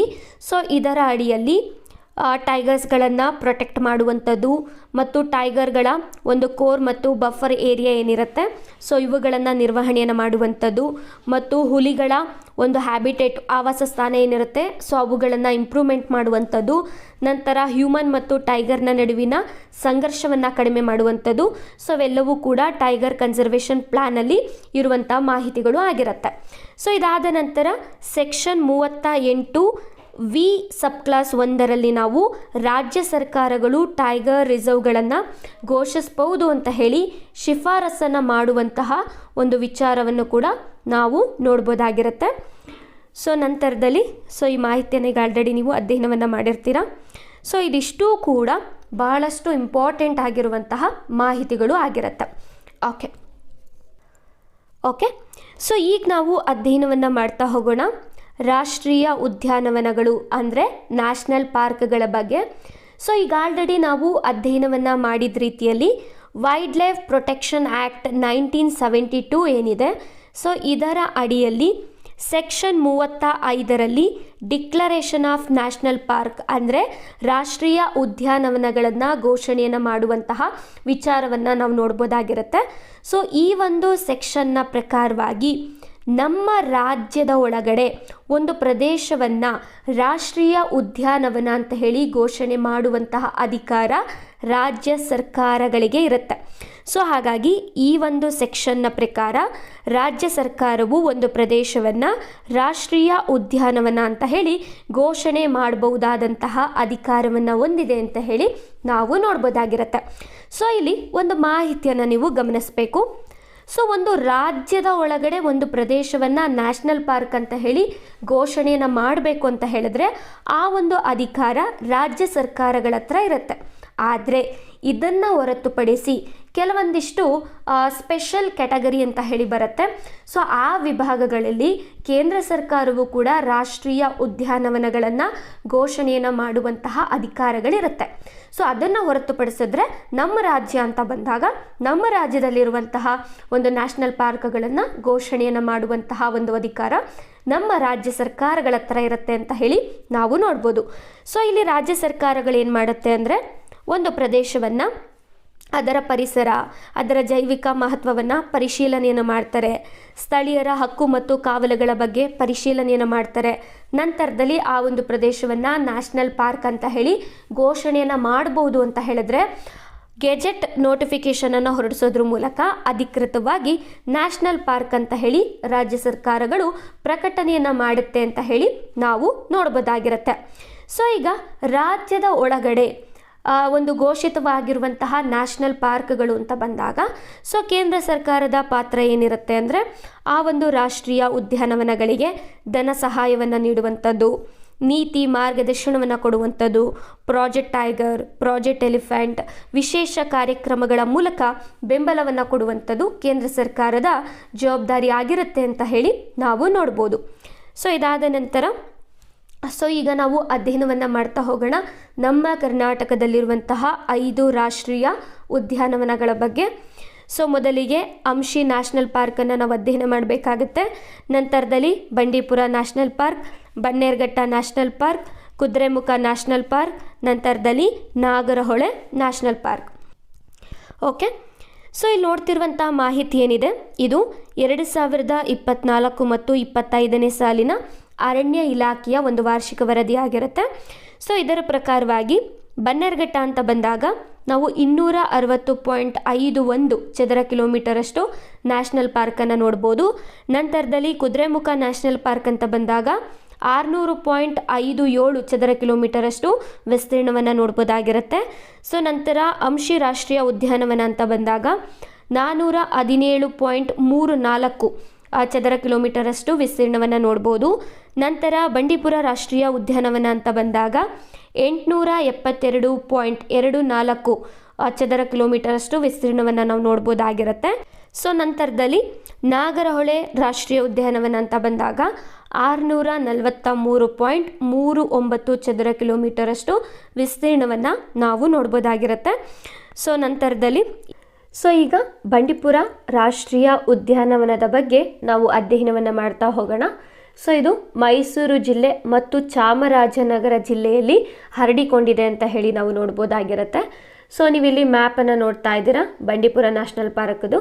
ಸೊ ನೀವಿಲ್ಲಿ ನೋಡ್ಬೋದು ಬಂಡೀಪುರ ನ್ಯಾಷನಲ್ ಪಾರ್ಕ್ ಇದು ಗುಂಡ್ಲುಪೇಟೆ ತಾಲೂಕಿನಲ್ಲಿ ಹರಡಿಕೊಂಡಿರುವಂಥದ್ದನ್ನು ನೀವು ನೋಡ್ತಾ ಇದ್ದೀರಾ. ಸೊ ಗುಂಡ್ಲುಪೇಟೆ ತಾಲೂಕು ಬರುವಂಥದ್ದು ಚಾಮರಾಜನಗರ ಜಿಲ್ಲೆಯಲ್ಲಿ ಬರುತ್ತೆ. ಸೊ ಹಾಗೆ ಇನ್ನಿತರ ರಾಷ್ಟ್ರೀಯ ಉದ್ಯಾನವನಗಳನ್ನು ನೀವು ನೋಡೋದಾದರೆ ಸೊ ಬಂಡೀಪುರ ನ್ಯಾಷನಲ್ ಪಾರ್ಕ್ನ ಗಡಿ ಏನಿರುತ್ತೆ ಸೊ ಈ ಒಂದು ಗಡಿ ಮಧುಮಲೈ ಟೈಗರ್ ರಿಸರ್ವ್ಸ್ ತಮಿಳ್ನಾಡಲ್ಲಿ ಬರುತ್ತೆ. ಸೊ ಇದರ ಜೊತೆ ಒಂದು ಗಡಿಯನ್ನು ಹಂಚಿಕೊಂಡಿದೆ ಅಂತ ಹೇಳಿ ನಾವು ನೋಡ್ಬೋದಾಗಿರುತ್ತೆ. ಸೊ ನಂತರದಲ್ಲಿ ನಾಗರಹೊಳೆ ಟೈಗರ್ ರಿಸರ್ವ್ಸ್ ಅಥವಾ ನಾಗರಹೊಳೆ ರಾಷ್ಟ್ರೀಯ ಉದ್ಯಾನವನ ಏನಿದೆ ಸೊ ಇದರ ಜೊತೆಗೂ ಕೂಡ ಗಡಿಯನ್ನು ಹಂಚಿಕೊಳ್ಳುತ್ತೆ ಅಂತ ಹೇಳಿ ನಾವು ನೋಡ್ಬೋದು. ಸೊ ನಾಗರಹೊಳೆ ಟೈಗರ್ ರಿಸರ್ವ್ ಮತ್ತು ಬಂಡೀಪುರ ನ್ಯಾಷನಲ್ ಪಾರ್ಕ್ನ ಮಧ್ಯದಲ್ಲಿ ಒಂದು ನದಿ ಹರಿಯುತ್ತಿರುವಂಥದ್ದನ್ನು ಕೂಡ ನೀವು ನೋಡ್ಬೋದು. ಸೊ ಇದು ಯಾವ ನದಿ ಅಂತ ಹೇಳಿ ಬಂದರೆ ಕಬಿನಿ ನದಿ ಅಂತ ಹೇಳಿ ಬರುತ್ತೆ, ಆಯಿತಾ. ಸೊ ಇದಾದ ನಂತರ ನೀವಿಲ್ಲಿ ಬ್ರಹ್ಮಗಿರಿ ವೈಲ್ಡ್ ಲೈಫ್ ಸೆಂಚುರಿಯನ್ನು ಕೂಡ ನೋಡ್ತಾ ಇದ್ದೀರಾ. ಸೊ ಇದ್ರ ಬಗ್ಗೆ ಈಗ ಮಾಹಿತಿಯನ್ನು ನೋಡ್ತಾ ಹೋಗೋಣ. ಸೊ ಬಂಡೀಪುರ ರಾಷ್ಟ್ರೀಯ ಉದ್ಯಾನವನ 1974 ಅಂತ ಹೇಳಿ ನಾವು ನೋಡ್ಬೋದಾಗಿರುತ್ತೆ. ಸೊ ನಮ್ಮ ಕರ್ನಾಟಕದಲ್ಲಿ ಮೈಸೂರು ಸಂಸ್ಥಾನವನ್ನು ಮೈಸೂರು ಒಡೆಯರು ಆಳ್ವಿಕೆಯನ್ನು ಮಾಡ್ತಾ ಇರ್ತಾರೆ. ಆ ಸಂದರ್ಭದಲ್ಲಿ ಮೈಸೂರು ಸಂಸ್ಥಾನದಲ್ಲಿ 1931ರಲ್ಲಿ ಮೈಸೂರು ಗೇಮ್ ಮತ್ತು ಫಾರೆಸ್ಟ್ ಪ್ರಿಸರ್ವೇಷನ್ ಮತ್ತು ರೆಗ್ಯುಲೇಷನ್ ಆ್ಯಕ್ಟ್ ಅಂತ ಹೇಳಿ ಜಾರಿಗೆ ತಗೊಂಡ್ಬರ್ತಾರೆ. ಈ ಒಂದು ಕಾಯ್ದೆಯ ಅಡಿಯಲ್ಲಿ ಆರಂಭ ಹಂತದಲ್ಲಿ 90 ಚದರ ಕಿಲೋಮೀಟರ್ ವಿಸ್ತೀರ್ಣವನ್ನು ಒಳಗೊಂಡಿರುವಂತಹ ಪ್ರದೇಶವನ್ನು 1941ರಲ್ಲಿ ವೇಣುಗೋಪಾಲ ವನ್ಯಜೀವಿ ಉದ್ಯಾನವನ ಅಂತ ಹೇಳಿ ಮೈಸೂರು ಸಂಸ್ಥಾನ ಘೋಷಣೆಯನ್ನು ಮಾಡುತ್ತೆ ಅಂತ ಹೇಳಿ ನಾವು ನೋಡ್ಬೋದಾಗಿರುತ್ತೆ. ಸೊ ನಂತರದಲ್ಲಿ 1942ರಲ್ಲಿ ಪಕ್ಕದ ಅರಣ್ಯ ಪ್ರದೇಶವನ್ನು ಸೇರಿಸುವ ಮೂಲಕ ಈ ಒಂದು ಪ್ರದೇಶವನ್ನು 800 ಚದರ ಕಿಲೋಮೀಟರ್ ವಿಸ್ತೀರ್ಣಕ್ಕೆ ಹೆಚ್ಚಿಸಲಾಯಿತು ಅಂತ ಹೇಳಿ ನಾವು ನೋಡ್ಬೋದಾಗಿರುತ್ತೆ. ಸೊ ನಮಗೆ ಗೊತ್ತಿರೋ ಹಾಗೆ 1973ರಲ್ಲಿ ಪ್ರಾಜೆಕ್ಟ್ ಟೈಗರ್ ಅಂತ ಹೇಳಿ ಒಂದು ಕಾರ್ಯಕ್ರಮವನ್ನು ಕೇಂದ್ರ ಮಟ್ಟದಲ್ಲಿ ಜಾರಿಗೆ ತಗೊಂಡ್ಬರ್ತಾರೆ. 1973ರ ಪ್ರಾಜೆಕ್ಟ್ ಟೈಗರ್ನ ಅಡಿಯಲ್ಲಿ 1973ರಲ್ಲೇ 683.52 ಚದರ ಕಿಲೋಮೀಟರ್ ವಿಸ್ತೀರ್ಣವನ್ನು ಸಂಭಾವ್ಯ ಹುಲಿ ಆವಾಸ ಸ್ಥಾನ ಅಂತ ಹೇಳಿ ಗುರುತಿಸಿ ಸೊ ಅದನ್ನು ಪ್ರಾಜೆಕ್ಟ್ ಟೈಗರ್ನ ಅಡಿಯಲ್ಲಿ ಜಾರಿಗೆ ತಗೊಂಡ್ಬರ್ತಾರೆ ಅಂತ ಹೇಳಿ ನಾವು ನೋಡ್ಬೋದಾಗಿರುತ್ತೆ. ಸೊ ಇದು ದೇಶದ ಮೊದಲ 9 ಹುಲಿ ಮೀಸಲು ಪ್ರದೇಶದಲ್ಲಿ ಈ ಒಂದು ಪ್ರದೇಶವು ಕೂಡ ಒಂದಾಗಿತ್ತು ಅಂತ ಹೇಳಿ ನಾವು ನೋಡ್ಬೋದು. ಸೊ ಇದಾದ ನಂತರದಲ್ಲಿ 1974ರಲ್ಲಿ ಏನು ಮಾಡ್ತಾರೆ, ಈ ಒಂದು ಪ್ರದೇಶವನ್ನು ಬಂಡೀಪುರ ನ್ಯಾಷನಲ್ ಪಾರ್ಕ್ ಅಂತ ಹೇಳಿ ಘೋಷಣೆಯನ್ನು ಮಾಡ್ತಾರೆ ಅಂತ ಹೇಳಿ ನಾವು ನೋಡ್ಬೋದು. ಸೊ ಇದರ ಒಟ್ಟು ವಿಸ್ತೀರ್ಣವನ್ನು ನಾವು ನೋಡೋದಾದರೆ 872.24 ಚದರ ಕಿಲೋಮೀಟರ್ಗಳಷ್ಟು ವಿಸ್ತೀರ್ಣವನ್ನು ಹೊಂದಿದೆ ಅಂತ ಹೇಳಿ ನಾವು ನೋಡ್ಬೋದು. ಸೊ ಈ ಒಂದು ಬಂಡೀಪುರ ನ್ಯಾಷನಲ್ ಪಾರ್ಕ್ ಚಾಮರಾಜನಗರ ಜಿಲ್ಲೆಯ ಗುಂಡ್ಲುಪೇಟೆ ತಾಲೂಕಿನಲ್ಲಿ ನೆಲೆಗೊಂಡಿದೆ ಅಂತ ಹೇಳಿ ನಾವು ನೋಡ್ಬೋದಾಗಿರುತ್ತೆ. ಸೊ ಬಂಡೀಪುರ ರಾಷ್ಟ್ರೀಯ ಉದ್ಯಾನವನ ಏನಿದೆ, ಸೊ ಇದು ತಮಿಳುನಾಡಿನ ಮಧುಮಲೈ ರಾಷ್ಟ್ರೀಯ ಉದ್ಯಾನವನ ಆಗಿರ್ಬೋದು, ಕೇರಳದ ವಯನಾಡ್ ವನ್ಯಜೀವಿಧಾಮ ಆಗಿರ್ಬೋದು, ಹಾಗೆ ನಮ್ಮ ರಾಜ್ಯದ ನಾಗರಹೊಳೆ ರಾಷ್ಟ್ರೀಯ ಉದ್ಯಾನವನ ಏನಿದೆ, ಸೊ ಇವುಗಳ ಜೊತೆ ತನ್ನ ಗಡಿಯನ್ನು ಹಂಚಿಕೊಂಡಿದೆ ಅಂತ ಹೇಳಿ ನಾವು ನೋಡ್ಬೋದಾಗಿರುತ್ತೆ. ಸೊ ಬಂಡೀಪುರ ರಾಷ್ಟ್ರೀಯ ಉದ್ಯಾನವನದ ಉತ್ತರದಲ್ಲಿ ಕಬಿನಿ ನದಿ ಹರಿದ್ರೆ, ಮಧ್ಯದಲ್ಲಿ ನುಗು ನದಿ ಹರಿಯುತ್ತೆ, ಹಾಗೆ ದಕ್ಷಿಣದಲ್ಲಿ ಮೇಯರ್ ನದಿಗಳು ಹರಿಯುತ್ತೆ ಅಂತ ಹೇಳಿ ನಾವು ನೋಡ್ಬೋದಾಗಿರುತ್ತೆ. ಓಕೆ, ಸೊ ಮ್ಯಾಪ್ ಇದೆ, ಮ್ಯಾಪಲ್ಲಿ ಒಂದ್ಸಲ ನಾವು ಕನ್ಫರ್ಮ್ ಮಾಡ್ಕೊಳ್ಳೋಣ ಈಗ ನಾವು ಕಲಿತಿರುವಂತಹ ಮಾಹಿತಿಗಳ ಬಗ್ಗೆ. ಸೊ ನೀವಿಲ್ಲಿ ನೋಡ್ತಾ ಇದ್ದೀರಾ ಚಾಮರಾಜನಗರ ಜಿಲ್ಲೆಯನ್ನು. ಸೊ ಗುಂಡ್ಲುಪೇಟೆ ಚಾಮರಾಜನಗರ ಜಿಲ್ಲೆಯ ತಾಲೂಕಾಗಿರುತ್ತೆ. ಸೊ ಗುಂಡ್ಲುಪೇಟೆಯಿಂದ ಸ್ವಲ್ಪ ಮುಂದೆ ಬಂತು ಅಂತ ಹೇಳಿದ್ರೆ ನಮಗೆ ಬಂಡೀಪುರ ನ್ಯಾಷನಲ್ ಪಾರ್ಕ್ ಅನ್ನುವಂಥದ್ದು ಸ್ಟಾರ್ಟ್ ಆಗುತ್ತೆ. ಸೊ ಇದು ಬಂಡೀಪುರ ನ್ಯಾಷನಲ್ ಪಾರ್ಕ್ ಆಗಿರುತ್ತೆ. ಸೊ ಉತ್ತರದಲ್ಲಿ ಕಬಿನಿ ನದಿ ಹರಿಯುತ್ತೆ ಅಂತ ಹೇಳಿ ನಾವು ನೋಡಿದ್ವಿ. ಸೊ ನೀವಿಲ್ಲಿ ನೋಡ್ತಾ ಇದ್ದೀರಾ ಕಬಿನಿ ನದಿ, ಇದು ಕಬಿನಿ ನದಿ ಆಗಿರುತ್ತೆ. ಸೊ ಇಲ್ಲಿ ಕಬಿನಿ ನದಿಯ ಒಂದು ವಿಶೇಷತೆ ಏನು ಅಂತ ಹೇಳಿದ್ರೆ, ಇಲ್ಲಿ ಬಂಡೀಪುರ ನ್ಯಾಷನಲ್ ಪಾರ್ಕ್ ಇದೆ ಮತ್ತು ಇಲ್ಲಿ ನಾಗರಹೊಳೆ ನ್ಯಾಷನಲ್ ಪಾರ್ಕ್ ಇದೆ. ಸೊ ಈ ಎರಡೂ ನ್ಯಾಷನಲ್ ಪಾರ್ಕ್ಗಳ ಮಧ್ಯೆ ನೈಸರ್ಗಿಕ ಗಡಿಯಾಗಿ ಹರಿತಾ ಇದೆ ಅಂತ ಹೇಳಿ ನೀವು ನೋಡ್ಬೋದಾಗಿರುತ್ತೆ. ಸೊ ಇದಾದ ನಂತರ ಸೊ ತಮಿಳುನಾಡಿನ ಒಂದು ಮಧುಮಲೈ ಟೈಗರ್ ರಿಸರ್ವ್ಸನ್ನು ನೀವಿಲ್ಲಿ ನೋಡ್ತಾ ಇದ್ದೀರಾ. ಸೊ ನಂತರ ನಮ್ಮ ಕರ್ನಾಟಕದಲ್ಲೇ ಇರುವಂತಹ ಬ್ರಹ್ಮಗಿರಿ ವೈಲ್ಡ್ ಲೈಫ್ ಸೆಂಚುರಿಯನ್ನು ಕೂಡ ನೀವು ಇಲ್ಲಿ ನೋಡ್ತಾ ಇರ್ಬೋದು. ಸೊ ನಂತರ ಓಕೆ, ಸೊ ಇಲ್ಲೊಂದು ಮ್ಯಾಪ್ ಇದೆ. ಸೊ ಈ ಮ್ಯಾಪಲ್ಲ, ಎಸ್ ಇದು ಓಕೆ. ಸೊ ಇಲ್ಲಿ ಒಂದು ಮಾಹಿತಿಯನ್ನು ಗಮನಿಸಬೇಕು, ಏನು ಅಂತ ಹೇಳಿದ್ರೆ, ಸೊ ನೀವಿಲ್ಲಿ ಬಂಡೀಪುರ ನ್ಯಾಷನಲ್ ಪಾರ್ಕನ್ನು ನೀವು ನೋಡ್ತಾ ಇದ್ದೀರಾ. ಸೊ ಇಲ್ಲೇನಾಗುತ್ತೆ ಅಂದರೆ ಕರ್ನಾಟಕ ಮತ್ತು ತಮಿಳುನಾಡು ಒಂದು ರಾಜ್ಯದ ಗಡಿ ಬರುತ್ತೆ. ಸೊ ನಾನು ಇಲ್ಲಿಂದ ಕಂಟಿನ್ಯೂ ಮಾಡ್ತೀನಿ. ಓಕೆ, ಸೊ ಇಲ್ಲಿಗೆ ಸ್ಟಾಪ್ ಆಗುತ್ತೆ. ಸೊ ಇದು ನ್ಯಾಷನಲ್ ಹೈವೇ 766 ಇರುತ್ತೆ. ಸೊ ಇದಾದ ನಂತರ ಇಲ್ಲಿಂದ ಕರ್ನಾಟಕ ಮತ್ತು ಕೇರಳ ಬಾರ್ಡರ್ ಅನ್ನುವಂಥದ್ದು ಸ್ಟಾರ್ಟ್ ಆಗುತ್ತೆ. ಸೊ ನೀವಿಲ್ಲೊಂದು ಮಾಹಿತಿಯನ್ನು ಗಮನಿಸಬೇಕು. ಈಗ ತಾನೇ ನಾವು ಓದಿದ್ವಿ, ಬಂಡೀಪುರ ನ್ಯಾಷನಲ್ ಪಾರ್ಕಲ್ಲಿ ಉತ್ತರದಲ್ಲಿ ಏನಾಗುತ್ತೆ, ಕಬಿನಿ ಅನ್ನುವಂತಹ ಒಂದು ನದಿ ಹರಿಯುತ್ತೆ. ಸೊ ಇದ್ರ ಬಗ್ಗೆ ನಾವು ಈ ಹಿಂದಿನ ಮ್ಯಾಪಲ್ಲಿ ಅಧ್ಯಯನವನ್ನು ಮಾಡಿದ್ದೇವೆ. ಸೊ ಬಂಡೀಪುರ ನ್ಯಾಷನಲ್ ಪಾರ್ಕ್ನ ಮಧ್ಯದಲ್ಲಿ ನುಗು ಅನ್ನುವಂತಹ ಒಂದು ನದಿ ಹರಿಯುತ್ತೆ ಅಂತ ಹೇಳಿ, ಹಾಗೆ ದಕ್ಷಿಣದಲ್ಲಿ ಮೇಯರ್ ಅನ್ನುವಂತಹ ನದಿ ಹರಿಯುತ್ತೆ ಅಂತ ಹೇಳಿ ನಾವು ಓದಿದ್ವಿ ಅಲ್ವಾ. ಸೊ ಇಲ್ಲಿ ನೋಡ್ತಾ ಇದ್ದೀರಾ ನೋಡಿ, ಇದು ಮೇಯರ್ ನದಿ ಆಗಿರುತ್ತೆ. ಸೊ ಇದರ ವಿಶೇಷತೆ ಏನು ಅಂತ ಹೇಳಿದ್ರೆ, ಬಂಡೀಪುರ ನ್ಯಾಷನಲ್ ಪಾರ್ಕ್ನ ದಕ್ಷಿಣದಲ್ಲೂ ಹರಿಯುತ್ತೆ, ಹಾಗೆ ತಮಿಳುನಾಡು ಮತ್ತು ಕರ್ನಾಟಕ ರಾಜ್ಯಗಳ ನಡುವೆ ನೈಸರ್ಗಿಕ ಗಡಿಯಾಗಿ ಹರಿಯುತ್ತೆ ಅಂತ ಹೇಳಿ ನಾವು ನೋಡ್ಬೋದು. ಹಾಗೆ ನಮ್ಮ ಕರ್ನಾಟಕದ ಕೊನೆಯ ನದಿ ಅಥವಾ ಬಾರ್ಡರ್ ಅಂತಲೂ ಕೂಡ ನಾವು ನೋಡ್ಬೋದಾಗಿರುತ್ತೆ. ಹಾಗಾಗಿ ಪ್ರಶ್ನೆ ಆಗುವಂಥ ಸಾಧ್ಯತೆ ಜಾಸ್ತಿ ಇರುತ್ತೆ ಈ ಒಂದು ವಿಭಾಗದಿಂದ. ಸೊ ನೀವಿಲ್ಲಿ ನೋಡ್ತಿರ್ಬೋದು ಹೇಗೆ ನೈಸರ್ಗಿಕ ಗಡಿಯಾಗಿ ಈ ಒಂದು ನದಿ ಹರಿತಾ ಇದೆ ಅಂತ ಹೇಳಿ. ಓಕೆ, ಸೊ ಇದಾದ ನಂತರ ಮತ್ತೊಂದಿಷ್ಟು ಮಾಹಿತಿ ಇದೆ, ನೋಡ್ತಾ ಹೋಗೋಣ. ಸೊ ಬಂಡೀಪುರದಲ್ಲಿರುವಂತಹ ಒಂದಿಷ್ಟು ಪ್ರಾಣಿ ಸಂಕುಲಗಳನ್ನು ನಾವು ನೋಡೋದಾದರೆ, ಏನು ರೆಡ್ ಡೇಟಾ ಬುಕ್ಕು ಘೋಷಿಸಿರುವ ಹಾಗೆ ಅಳಿವಿನ ಅಂಚಿನಲ್ಲಿರುವಂತಹ ಮತ್ತು ದುರ್ಬಲ ಜಾತಿಗಳ ಒಂದು ಪಟ್ಟಿಗೆ ಸೇರಿರುವಂತಹ ಒಂದಿಷ್ಟು ಪ್ರಾಣಿ ಸಂಕುಲಗಳನ್ನು ಕೂಡ ನಾವು ನೋಡ್ಬೋದು. ಎಲ್ಲದಕ್ಕಿಂತ ಹೆಚ್ಚಾಗಿ ಬಂಡೀಪುರದಲ್ಲಿ ನಾವು ಭಾರತೀಯ ಆನೆಗಳು, ಗೌರ್ಗಳು, ಹುಲಿಗಳು, ಕರಡಿಗಳು, ಮಗ್ಗಾರ್ಗಳನ್ನುವಂತಹ ಮೊಸಳೆಗಳು, ಭಾರತೀಯ ರಾಕ್ ಹೆಬ್ಬಾವುಗಳು, 4 ಕೊಂಬಿನ ಹುಲ್ಲೆಗಳು, ನರಿಗಳು, ಸೊ ಈ ರೀತಿಯಾದಂತಹ ಪ್ರಾಣಿ ಸಂಕುಲಗಳನ್ನು ನಾವು ನೋಡ್ಬೋದಾಗಿರುತ್ತೆ. ಸೊ ನಂತರದಲ್ಲಿ ಇಲ್ಲಿ ಬಂಡೀಪುರ ಆಗಿರ್ಬೋದು, ನಾಗರಹೊಳೆ, ಮಧುಮಲೈ ಮತ್ತು ವಯನಾಡ್ ಪ್ರದೇಶಗಳೇನಿದೆ, ಈ ಒಂದು ಪ್ರದೇಶ ವಿಶ್ವದ ಏಕೈಕ ಅತಿ ದೊಡ್ಡ ಏಷ್ಯನ್ ಆನೆಗಳ ಒಂದು ನೆಲೆ ಆಗಿರುತ್ತೆ ಅಂತ ಹೇಳಿ ನಾವು ನೋಡ್ಬೋದಾಗಿರುತ್ತೆ. ಸೊ ಇದಿಷ್ಟು ಕೂಡ ಬಂಡೀಪುರ ನ್ಯಾಷನಲ್ ಪಾರ್ಕ್ಗೆ ಸಂಬಂಧಪಟ್ಟಂತಹ ಮಾಹಿತಿಗಳು ಆಗಿರುತ್ತೆ. ಓಕೆ, ಸೊ ಈಗ ನಾವು ಅಧ್ಯಯನವನ್ನು ಮಾಡೋಣ ನಾಗರಹೊಳೆ ರಾಜೀವ್ ಗಾಂಧಿ ರಾಷ್ಟ್ರೀಯ ಉದ್ಯಾನವನದ ಕುರಿತು. ಸೊ ಇದು ಘೋಷಣೆ ಆಗುವಂಥದ್ದು 1988ರಲ್ಲಿ. ಓಕೆ, ಸೊ ನಾವು ಮ್ಯಾಪ್ ನೋಡ್ತಾ ಇದ್ದೀವಿ. ಸೊ ಮ್ಯಾಪಲ್ಲಿ ಇಲ್ಲಿದೆ ನೋಡಿ ನಾಗರಹೊಳೆ ನ್ಯಾಷನಲ್ ಪಾರ್ಕ್ ಅಂತ ಹೇಳಿ. ಸೊ ಇಲ್ಲಿ ಕಬಿನಿ ರಿವರ್ ಹರಿಯುತ್ತಿರುವಂಥದ್ದನ್ನು ನಾವು ನೋಡ್ಬೋದಾಗಿರುತ್ತೆ. ಹಾಗೆ ಇಲ್ಲಿ ನಾಗರಹೊಳೆ ಟೈಗರ್ ರಿಸರ್ವ್ ಫಾರೆಸ್ಟ್ ಅನ್ನುವಂಥದ್ದು ಸ್ಟಾರ್ಟ್ ಆಗುತ್ತೆ. ನಂತರ ನಾಗರಹೊಳೆ ಒಂದು ಪಾರ್ಕ್ ಸಫಾರಿಯನ್ನು ಕೂಡ ನೀವು ನೋಡ್ತಾ ಇದ್ದೀರಾ. ನಂತರ ನಾಗರಹೊಳೆ ಟೈಗರ್ ರಿಸರ್ವ್ಸನ್ನು ಕೂಡ ನೀವು ನೋಡ್ತೀರಾ. ಸೊ ಇದು ಪ್ರೊಟೆಕ್ಟೆಡ್ ಏರಿಯಾ, ಅಂದರೆ ಇದನ್ನು ಕೋರ್ ಝೋನ್ ಅಂತ ಹೇಳಿ ನಾವು ನೋಡ್ಬೋದಾಗಿರುತ್ತೆ. ಸೊ ಇಲ್ಲಿ ನೀವು ಕರ್ನಾಟಕ ಮತ್ತು ಕೇರಳ ರಾಜ್ಯದ ಒಂದು ಗಡಿಯನ್ನು ಕೂಡ ನೀವು ನೋಡ್ತಿರ್ಬೋದು. ಓಕೆ, ಸೊ ಇದ್ರ ಬಗ್ಗೆ ನಾವು ನೋಡ್ತಾ ಹೋಗೋಣ. ಸೊ ನಾಗರಹೊಳೆ ರಾಷ್ಟ್ರೀಯ ಉದ್ಯಾನವನ ಅನ್ನುವಂಥದ್ದು ಮೊದಲು ವನ್ಯಜೀವಿ ಮೀಸಲು ಪ್ರದೇಶವಾಗಿರುತ್ತೆ.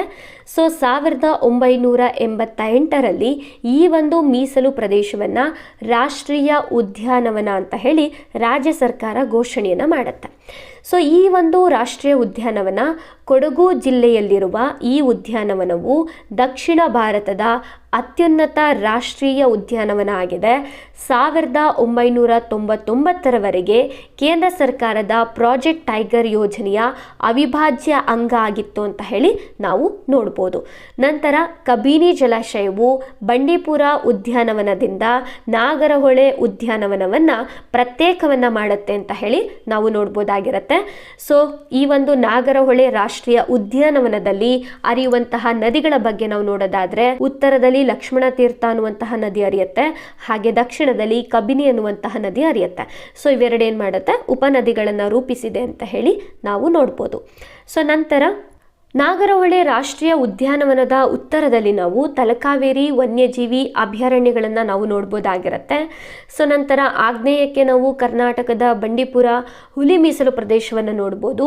ಹಾಗೆ ಈ ಒಂದು ನಾಗರಹೊಳೆಯ ಗಡಿಗಳೇನಿರುತ್ತೆ ಅದು ಅಂತಿಮವಾಗಿ ಒಂದು ಕಡೆ ಕುದುರೆಮುಖ, ಭದ್ರ ಮತ್ತು ಭೂ ದೃಶ್ಯಗಳೊಂದಿಗೆ ಸೇರಿದ್ರೆ, ಮತ್ತೊಂದೆಡೆ ತಮಿಳುನಾಡಿನ ಮಧುಮಲೈ ಹುಲಿ ಮೀಸಲು ಪ್ರದೇಶ ಏನಿರುತ್ತೆ ಸೊ ಅಲ್ಲಿ ಸಂಪರ್ಕಿಸುತ್ತೆ ಅಂತ ಹೇಳಿ ನಾವು ನೋಡ್ಬೋದು. ನಂತರ ನೈಋತ್ಯ ಭಾಗದಲ್ಲಿ ಕೇರಳದ ವಯನಾಡ್ ವನ್ಯಜೀವಿ ಅಭಯಾರಣ್ಯಗಳನ್ನು ಕೂಡ ನಾವು ನೋಡ್ಬೋದಾಗಿರುತ್ತೆ. ಸೊ ಇಲ್ಲಿ ನಾಗರಹೊಳೆ ಹುಲಿ ಮೀಸಲು ಪ್ರದೇಶವು ಕೂಡ ಅತಿ ಹೆಚ್ಚು ಹುಲಿಗಳ ನೆಲೆಯಾಗಿದೆ ಅಂತ ಹೇಳಿ ನಾವು ನೋಡ್ಬೋದಾಗಿರುತ್ತೆ. ಹಾಗಾಗಿ ನಾಗರಹೊಳೆ, ಬಂಡೀಪುರ, ಮಧುಮಲೈ, ವಯನಾಡು ಸಂರಕ್ಷಣಾ ಘಟಕ ಏನಿದೆ ಈ ಒಂದು ಪ್ರದೇಶವನ್ನು ನಾವು ವಿಶ್ವದ ಏಕೈಕ ಅತಿ ದೊಡ್ಡ ಹುಲಿಗಳ ನೆಲೆಯಾಗಿದೆ ಅಂತ ಹೇಳಿ ಗುರುತಿಸ್ಬೋದಾಗಿರುತ್ತೆ. ಓಕೆ, ಸೊ ಇದಿಷ್ಟು ಕೂಡ ನಾಗರಹೊಳೆ ರಾಷ್ಟ್ರೀಯ ಉದ್ಯಾನವನಕ್ಕೆ ಸಂಬಂಧಪಟ್ಟಂತಹ ಮಾಹಿತಿ ಆಗಿರುತ್ತೆ. ಓಕೆ, ಸೊ ನಂತರದಲ್ಲಿ ಅಧ್ಯಯನವನ್ನು ಮಾಡ್ತಾ ಹೋಗೋಣ ಬನ್ನೇರುಘಟ್ಟ ನ್ಯಾಷನಲ್ ಪಾರ್ಕ್ನ ಬಗ್ಗೆ. ಇದು 1974ರಲ್ಲಿ ಘೋಷಣೆ ಆಗುತ್ತೆ ಅಂತ ಹೇಳಿ ನೋಡ್ಬೋದು. ಸೊ ನೀವು ಮ್ಯಾಪಲ್ಲಿ ನೋಡ್ತಾ ಇದ್ದೀರಾ. ಸೊ ಇದು ಬನ್ನೇರುಘಟ್ಟ ನ್ಯಾಷನಲ್ ಪಾರ್ಕ್ ಆಗಿರುತ್ತೆ. ಸೊ ಬನ್ನೇರುಘಟ್ಟ ನ್ಯಾಷನಲ್ ಪಾರ್ಕ್ ಅನ್ನುವಂಥದ್ದು ಇಷ್ಟು ವಿಸ್ತೀರ್ಣವನ್ನು ಒಳಗೊಂಡಿದೆ ಅಂತ ಹೇಳಿ ನೋಡ್ಬೋದು. ಸೊ ಇಲ್ಲಿ ಬಟರ್ಫ್ಲೈ ಪಾರ್ಕನ್ನು ಕೂಡ ನಾವು ನೋಡ್ತಾ ಇದ್ದೀವಿ. ಸೊ ಈ ಒಂದು ವಿಭಾಗ ಏನಿದೆ ಇದು ಬೆಂಗಳೂರು ಜಿಲ್ಲೆಗೆ ಸಂಬಂಧಪಟ್ಟಂತಹ ಪ್ರದೇಶ ಆಗಿರುತ್ತೆ ಅಂತ ಹೇಳಿ ನಾವು ನೋಡ್ಬೋದು. ಓಕೆ, ಸೊ ಇದ್ರ ಬಗ್ಗೆ ಮಾಹಿತಿಯನ್ನು ನೋಡ್ತಾ ಹೋಗೋಣ. ಸೊ ಇಲ್ಲಿ ಬನ್ನೇರುಘಟ್ಟ ಅಂತ ಬಂದಾಗ 1974ರಲ್ಲಿ ಘೋಷಣೆಯಾಗುವಂತಹ ನ್ಯಾಷನಲ್ ಪಾರ್ಕ್ ಆಗಿರುತ್ತೆ. ಸೊ ಇದರ ವಿಸ್ತೀರ್ಣ ಅಂತ ಬಂದಾಗ 260.51 ಚದರ ಕಿಲೋಮೀಟರಷ್ಟು ವಿಸ್ತೀರ್ಣವನ್ನು ನಾವು ನೋಡ್ಬೋದಾಗಿರುತ್ತೆ. ಹಾಗೆ ಇದು ಬೆಂಗಳೂರು ಜಿಲ್ಲೆಯಲ್ಲಿದೆ. ಸೊ ಬನ್ನೇರುಘಟ್ಟ ನ್ಯಾಷನಲ್ ಪಾರ್ಕ್ ಅಂತ ಬಂದಾಗ ನಾವು ಜೈವಿಕ ಉದ್ಯಾನವನವನ್ನು ನೋಡ್ತೀವಿ, ಪ್ರಾಣಿ ಸಂಗ್ರಹಾಲಯವನ್ನು, ಪಾತರಗಿತ್ತಿ ಪಾರ್ಕನ್ನು ಹಾಗೂ ಸಫಾರಿಗಳ ಕೇಂದ್ರವಾಗಿದೆ ಅಂತ ಹೇಳಿ ನಾವು ನೋಡ್ಬೋದಾಗಿರುತ್ತೆ. ಸೊ ಈ ಒಂದು ನ್ಯಾಷನಲ್ ಪಾರ್ಕಲ್ಲಿ ನಾವು ಹಲವಾರು ನದಿಗಳು ಹಳ್ಳ ಕೊಳ್ಳಗಳು ಹರಿಯುವಂಥದ್ದನ್ನು ನೋಡ್ತೀವಿ. ಸೊ ಅದರಲ್ಲಿ ಮುಖ್ಯವಾಗಿ ಸುವರ್ಣಮುಖಿ ನದಿ ಹರಿಯುತ್ತೆ ಅಂತ ಹೇಳಿ ನಾವು ನೋಡ್ಬೋದಾಗಿರುತ್ತೆ. ಸೊ ನಂತರ ಈ ಒಂದು ನ್ಯಾಷನಲ್ ಪಾರ್ಕ್ ಅಂತ ಬಂದಂಥ ಸಂದರ್ಭದಲ್ಲಿ ದೇಶದ ಪ್ರಥಮ ಬೇಲಿಯಿಂದ ಸುತ್ತುವರೆದಿರುವಂತಹ ಆನೆ ಜೀವ ಸಂರಕ್ಷಣಾ ವಲಯ ಅಂತ ಹೇಳಿ ಒಂದು ಹೆಗ್ಗಳಿಕೆಗೆ ಪಾತ್ರವಾಗಿರುವಂಥದ್ದನ್ನು ಕೂಡ ನಾವು ನೋಡ್ಬೋದು. ಸೊ ಬನ್ನೇರುಘಟ್ಟ ನ್ಯಾಷನಲ್ ಪಾರ್ಕ್ ಅಂತ ಬಂದಾಗ ವೈಟ್ ಟೈಗರನ್ನು ಅಂದರೆ ಬಂಗಾಳದ ಹುಲಿಯನ್ನು ಕೂಡ ನಾವು ಇಲ್ಲಿ ನೋಡ್ಬೋದಾಗಿರುತ್ತೆ. ಸೊ ಇದೊಂದು ವಿಶೇಷ. ಓಕೆ, ಸೊ ನಂತರದಲ್ಲಿ ಅಂಶಿ ರಾಷ್ಟ್ರೀಯ ಉದ್ಯಾನವನ. ಸೊ ಇದರ ಕುರಿತು ಅಧ್ಯಯನವನ್ನು ಮಾಡ್ತಾ ಹೋಗೋಣ. ಸೊ ಇದು 1987ರಲ್ಲಿ ಘೋಷಣೆಯಾಗುವಂತಹ ನ್ಯಾಷನಲ್ ಪಾರ್ಕ್ ಆಗಿರುತ್ತೆ. ಸೊ ನೀವಿಲ್ಲಿ ನೋಡ್ತಾ ಇದ್ದೀರಾ ಅಂಶಿ ನ್ಯಾಷನಲ್ ಪಾರ್ಕನ್ನು. ಸೊ ಇದು ಉತ್ತರ ಕನ್ನಡ ಜಿಲ್ಲೆಯಲ್ಲಿ ಕಂಡುಬರುವಂತಹ ನ್ಯಾಷನಲ್ ಪಾರ್ಕ್ ಅಂತ ಹೇಳಿ ನಾವು ನೋಡ್ಬೋದು. ಸೊ ಇದಿಷ್ಟು ಕೂಡ ನ್ಯಾಷನಲ್ ಪಾರ್ಕ್ನ ಒಂದು ಪ್ರದೇಶವಾಗಿರುತ್ತೆ.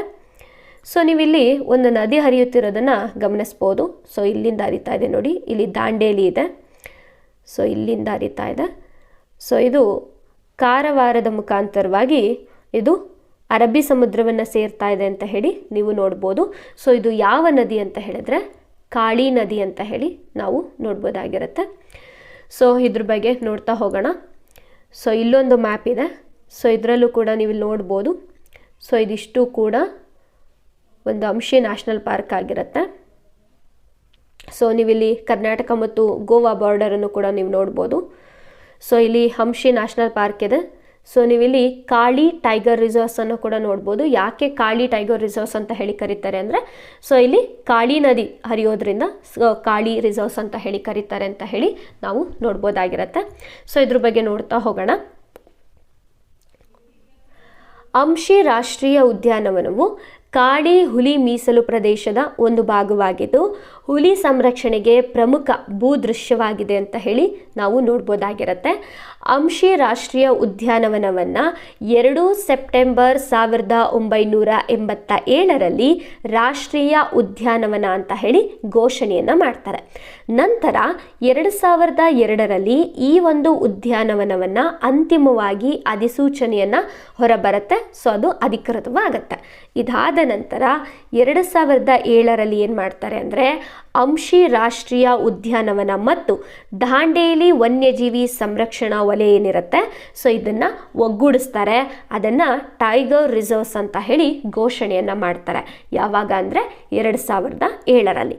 ನಂತರ 2015ರಲ್ಲಿ ಏನಾಗುತ್ತೆ ಅಂದರೆ ಈ ಒಂದು ಟೈಗರ್ ರಿಸರ್ವ್ಸ್ ಏನಿರುತ್ತೆ ಇದಕ್ಕೆ ಕಾಳಿ ಹುಲಿ ಸಂರಕ್ಷಿತ ಪ್ರದೇಶ ಅಂತ ಹೇಳಿ ಹೊಸ ನಾಮಕರಣವನ್ನು ಮಾಡ್ತಾರೆ. ಸೊ ಯಾಕೆ ಕಾಳಿ ಹುಲಿ ಸಂರಕ್ಷಿತ ಪ್ರದೇಶ ಅಂತ ಹೇಳಿ ನಾಮಕರಣವನ್ನು ಮಾಡ್ತಾರೆ ಅಂದರೆ ಕಾಳಿ ನದಿಯ ಮಹತ್ವವನ್ನು ಹಾಗೆ ಕಾಳಿ ನದಿಯನ್ನು ಸಂರಕ್ಷಣೆಯನ್ನು ಮಾಡಬೇಕು ಅನ್ನುವಂಥ ಉದ್ದೇಶದಿಂದ ಕಾಳಿ ಹುಲಿ ಸಂರಕ್ಷಿತ ಪ್ರದೇಶ ಅಂತ ಹೇಳಿ ಮರುನಾಮಕರಣವನ್ನು ಮಾಡ್ತಾರೆ ಅಂತ ಹೇಳಿ ನಾವು ನೋಡಬಹುದಾಗಿರುತ್ತೆ. ಸೊ ಇಲ್ಲಿರುವಂತಹ ಪ್ರತಿಯೊಂದು ಇಸ್ವಿಗಳು ಕೂಡ ಬಹಳಷ್ಟು ಇಂಪಾರ್ಟೆಂಟ್ ಆಗುತ್ತೆ. ರಾಷ್ಟ್ರೀಯ ಉದ್ಯಾನವನ ಅಂತ ಹೇಳಿ ಘೋಷಣೆ ಆಗೋದು 1987ರಲ್ಲಿ. ಅದು ಅಧಿಕೃತವಾಗುವಂಥದ್ದು 2002ರಲ್ಲಿ. 2007ರಲ್ಲಿ ಏನು ಮಾಡ್ತಾರೆ ಅಂದರೆ ಅಂಶಿ ರಾಷ್ಟ್ರೀಯ ಉದ್ಯಾನವನ ಮತ್ತು ದಾಂಡೇಲಿ ವನ್ಯಜೀವಿ ಸಂರಕ್ಷಣಾ ವಲಯವನ್ನು ಒಗ್ಗೂಡಿಸಿ ಟೈಗರ್ ರಿಸರ್ವ್ಸ್ ಅಂತ ಹೇಳಿ ಘೋಷಣೆಯನ್ನು ಮಾಡ್ತಾರೆ. ಸೊ ಇದಕ್ಕೆ 2015ರಲ್ಲಿ ಮರುನಾಮಕರಣವನ್ನು ಮಾಡ್ತಾರೆ ಅಂತ ಹೇಳಿ ನೀವು ನೋಡ್ಬೋದಾಗಿರುತ್ತೆ. ನಂತರದಲ್ಲಿ ಸೊ ಈ ಒಂದು ಅಂಶಿ ರಾಷ್ಟ್ರೀಯ ಉದ್ಯಾನವನ ಏನಿದೆ ಸೊ ಇದರ ಒಟ್ಟು ವಿಸ್ತೀರ್ಣವನ್ನು ನಾವು ನೋಡೋದಾದರೆ 417 ಚದರ ಕಿಲೋಮೀಟರ್ಗಳಷ್ಟಿದೆ ಅಂತ ಹೇಳಿ ನಾವು ನೋಡ್ಬೋದಾಗಿರುತ್ತೆ. ಸೊ ಈ ಒಂದು ಉದ್ಯಾನವನದಲ್ಲಿ ಕಾಳಿ ನದಿ ಹರಿಯುತ್ತೆ ಅಂತ ಹೇಳಿ ನಾವು ನೋಡ್ಬೋದು. ಸೊ ಉತ್ತರ ಕರ್ನಾಟಕದ ಸಂಪೂರ್ಣ ಪ್ರದೇಶದಲ್ಲಿ ದಾಂಡೇಲಿ ವನ್ಯಜೀವಿ ಧಾಮ ಮತ್ತು ಅಂಶಿ ರಾಷ್ಟ್ರೀಯ ಉದ್ಯಾನವನವು ಹಚ್ಚ ಹಸುರಿನ ಮತ್ತು ವೈವಿಧ್ಯಮಯವಾದಂತಹ ಅರಣ್ಯ ಪ್ರದೇಶದಲ್ಲಿ ನೆಲೆಗೊಂಡಿರುವಂತಹ 2 ಸಂರಕ್ಷಿತ ಪ್ರದೇಶಗಳು ಅಂತ ಹೇಳಿ ನಾವು ನೋಡ್ಬೋದಾಗಿರುತ್ತೆ. ಸೊ ಅಂಶಿ ರಾಷ್ಟ್ರೀಯ ಉದ್ಯಾನವನವು ಹೆಚ್ಚಾಗಿ ಉಷ್ಣವಲಯದ ನಿತ್ಯ ಹರಿದ್ವರ್ಣ ಮತ್ತು ಅರೆ ನಿತ್ಯ ಹರಿದ್ವರ್ಣ ಕಾಡುಗಳನ್ನು ಒಳಗೊಂಡಿದೆ ಅಂತ ಹೇಳಿ ನಾವು ನೋಡ್ಬೋದಾಗಿರುತ್ತೆ. ಸೊ ಇದಿಷ್ಟು ಕೂಡ ಅಂಶಿ ನ್ಯಾಷನಲ್ ಪಾರ್ಕ್ಗೆ ಸಂಬಂಧಪಟ್ಟಂತಹ ಮಾಹಿತಿ ಆಗಿರುತ್ತೆ. ಓಕೆ, ಸೊ ಈಗ ನಾವು ಅಧ್ಯಯನವನ್ನು ಮಾಡ್ತಾ ಹೋಗೋಣ ಕುದುರೆಮುಖ ನ್ಯಾಷನಲ್ ಪಾರ್ಕ್ನ ಬಗ್ಗೆ. ಸೊ ನೀವಿಲ್ಲಿ ನೋಡ್ತಿರುವಂಥದ್ದು ಕುದುರೆಮುಖ ನ್ಯಾಷನಲ್ ಪಾರ್ಕ್ನ ಒಂದು ಮ್ಯಾಪ್ ಆಗಿರುತ್ತೆ. ಸೊ ಇದಿಷ್ಟು ಕೂಡ ಪಶ್ಚಿಮ ಘಟ್ಟಗಳ ಶ್ರೇಣಿಗಳು ಬಂದಿರುವಂತಹ ಪ್ರದೇಶ ಆಗಿರುತ್ತೆ. ಸೊ ಇದರಲ್ಲಿ ನಾವು ಕುದುರೆಮುಖ ನ್ಯಾಷನಲ್ ಪಾರ್ಕನ್ನು ನಾವಿಲ್ಲಿ ನೋಡ್ತಾ ಇದ್ದೀವಿ. ಸೊ ಇಲ್ಲಿ ಅತಿ ಉದ್ದವಾಗಿ ಒಂದು ನದಿ ಹರಿತಾ ಇದೆ. ಸೊ ಇದು ಯಾವುದು ಅಂತ ಹೇಳಿದ್ರೆ ಭದ್ರಾ ನದಿ ಆಗಿರುತ್ತೆ. ಸೊ ನಂತರ ಇಲ್ಲಿ ನೀವು ಲಕ್ಕಿಯ ಡ್ಯಾಮನ್ನು ಕೂಡ ಇಲ್ಲಿ ನೋಡ್ಬೋದು, ಭಾಳಷ್ಟು ಇಂಪಾರ್ಟೆಂಟ್ ಆಗುತ್ತೆ. ನಂತರದಲ್ಲಿ ಓಕೆ, ಸೊ ಇಲ್ಲೊಂದು ಮತ್ತೊಂದು ಮ್ಯಾಪ್ ಇದೆ, ಇಲ್ಲೂ ನೋಡೋಣ. ಸೊ ಇಲ್ಲಿ ನೋಡ್ತಿರುವಂಥದ್ದು ಕುದುರೆಮುಖ ನ್ಯಾಷನಲ್ ಪಾರ್ಕನ್ನು ಆದಿ ಹೋಗುವಂತಹ ಒಂದು ನದಿ ಯಾವುದು ಅಂತ ಹೇಳಿದ್ರೆ ಸೊ ಇಲ್ಲಿ ಹರಿತಿದೆ ನೋಡಿ, ಇದು ಭದ್ರಾ ನದಿ ಆಗಿರುತ್ತೆ, ಭದ್ರಾ ನದಿ. ಸೊ ನೀವಿಲ್ಲಿ ನೋಡ್ತಾ ಇದ್ದೀರಾ ಕಳಸದ ಹತ್ರ ನಾವು ಸೂರ್ಮನೆ ಫಾಲ್ಸನ್ನು ಕೂಡ ನೋಡ್ತಾ ಇದ್ದೀವಿ. ಸೊ ಇಲ್ಲಿ ಕುದುರೆಮುಖ ರೇಂಜ್ ಇದೆ. ಸೊ ಇದೆಲ್ಲವೂ ಕೂಡ ಕುದುರೆಮುಖ ರೇಂಜ್ ಆಗಿರುತ್ತೆ. ಸೊ ಇದರೊಳಗಡೆನೆ ನಮಗೆ ನೇತ್ರಾವತಿ ಪೀಕ್ ಕೂಡ ಕಂಡುಬರುತ್ತೆ, ಭಾಳಷ್ಟು ಟ್ರೆಂಡಿಂಗ್ ಪೀಕ್ ಅಂತ ಹೇಳ್ಬೋದು. ಸೊ ಇಲ್ಲಿ ನೇತ್ರಾವತಿ ನದಿ ಹರಿಯುತ್ತೆ ಅಂತ ಹೇಳಿ ನಾವು ನೋಡ್ಬೋದು. ನಂತರ ಇಲ್ಲಿ ಕರಡಿಕಲ್ಲು ಪೀಕನ್ನು ಕೂಡ ನೋಡ್ತಾ ಇದ್ದೀವಿ, ಹಾಗೆ ಬಂಡಾಜೆ ಫಾಲ್ಸನ್ನು ಕೂಡ ನೋಡ್ತಾ ಇದ್ದೀವಿ. ನಂತರ ಇಲ್ಲಿಂದ ಕುದುರೆಮುಖ ಫಾರೆಸ್ಟ್ ಚೆಕ್ ಪೋಸ್ಟ್ ಅನ್ನುವಂಥದ್ದು ಆರಂಭ ಆಗುತ್ತೆ. ಸೊ ಇಲ್ಲಿ ನೋಡ್ತಾ ಇದ್ದೀರಾ ನೋಡಿ. ಸೊ ಈ ರೀತಿ ನೀವು ಮ್ಯಾಪನ್ನು ನೋಡಿ ಅಭ್ಯಾಸ ಮಾಡೋದ್ರಿಂದ ಭಾಳಷ್ಟು ವಿಷಯಗಳನ್ನು ನಾವು ನೆನ್ಪಿಟ್ಕೊಳ್ಬೋದಾಗಿರುತ್ತೆ. ಓಕೆ, ಕುದುರೆಮುಖ ನ್ಯಾಷನಲ್ ಪಾರ್ಕ್ ಅಂತ ಬಂದಾಗ 1987ರಲ್ಲಿ ಘೋಷಣೆಯಾಗುವಂತಹ ನ್ಯಾಷನಲ್ ಪಾರ್ಕ್ ಆಗಿರುತ್ತೆ. ಸೊ ಇದನ್ನು ನಾವು ದಕ್ಷಿಣ ಕನ್ನಡ, ಉಡುಪಿ ಮತ್ತು ಚಿಕ್ಕಮಗಳೂರು ಜಿಲ್ಲೆಯಲ್ಲಿ ಹರಡಿಕೊಂಡಿರುವಂಥದ್ದನ್ನು ನೋಡ್ಬೋದು. ಹಾಗೆ 3 ಜಂಕ್ಷನಲ್ಲಿರುವಂತಹ ನ್ಯಾಷನಲ್ ಪಾರ್ಕ್ ಅಂತ ಹೇಳಿ ಕೂಡ ನಾವು ನೋಡ್ಬೋದಾಗಿರುತ್ತೆ.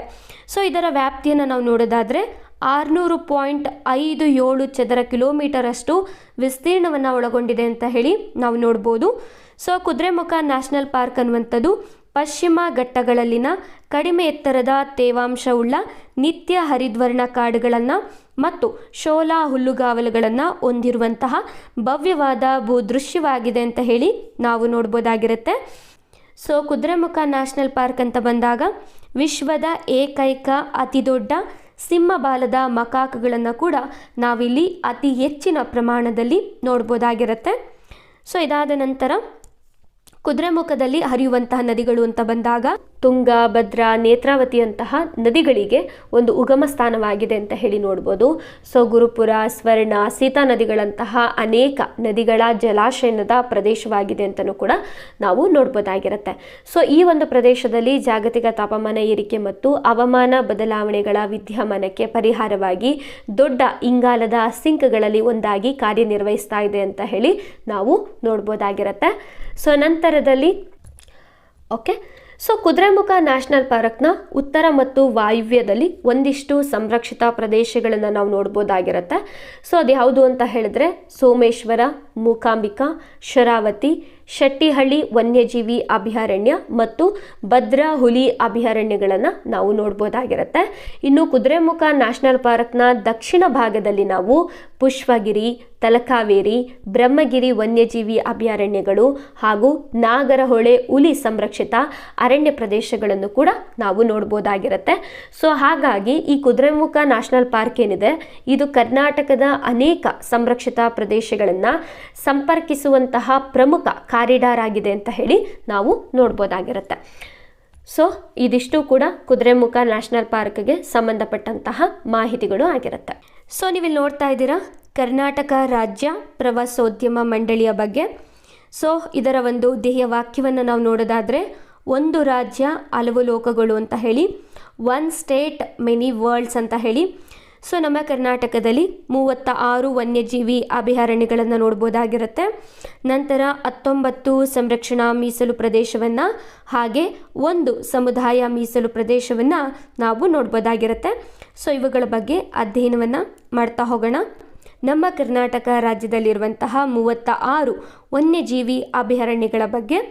ಸೊ ಈಗ ಆಲ್ರೆಡಿ ನಮಗೆ ಗೊತ್ತಿರುವ ಹಾಗೆ ವೈಲ್ಡ್ ಲೈಫ್ ಪ್ರೊಟೆಕ್ಷನ್ ಆ್ಯಕ್ಟ್ 1972 ಅಂತ ಬಂದಾಗ ಇಲ್ಲಿ 2 ರೀತಿಯಾದಂತಹ ಸೆಕ್ಷನ್ಸನ್ನು ನೋಡ್ತೀವಿ.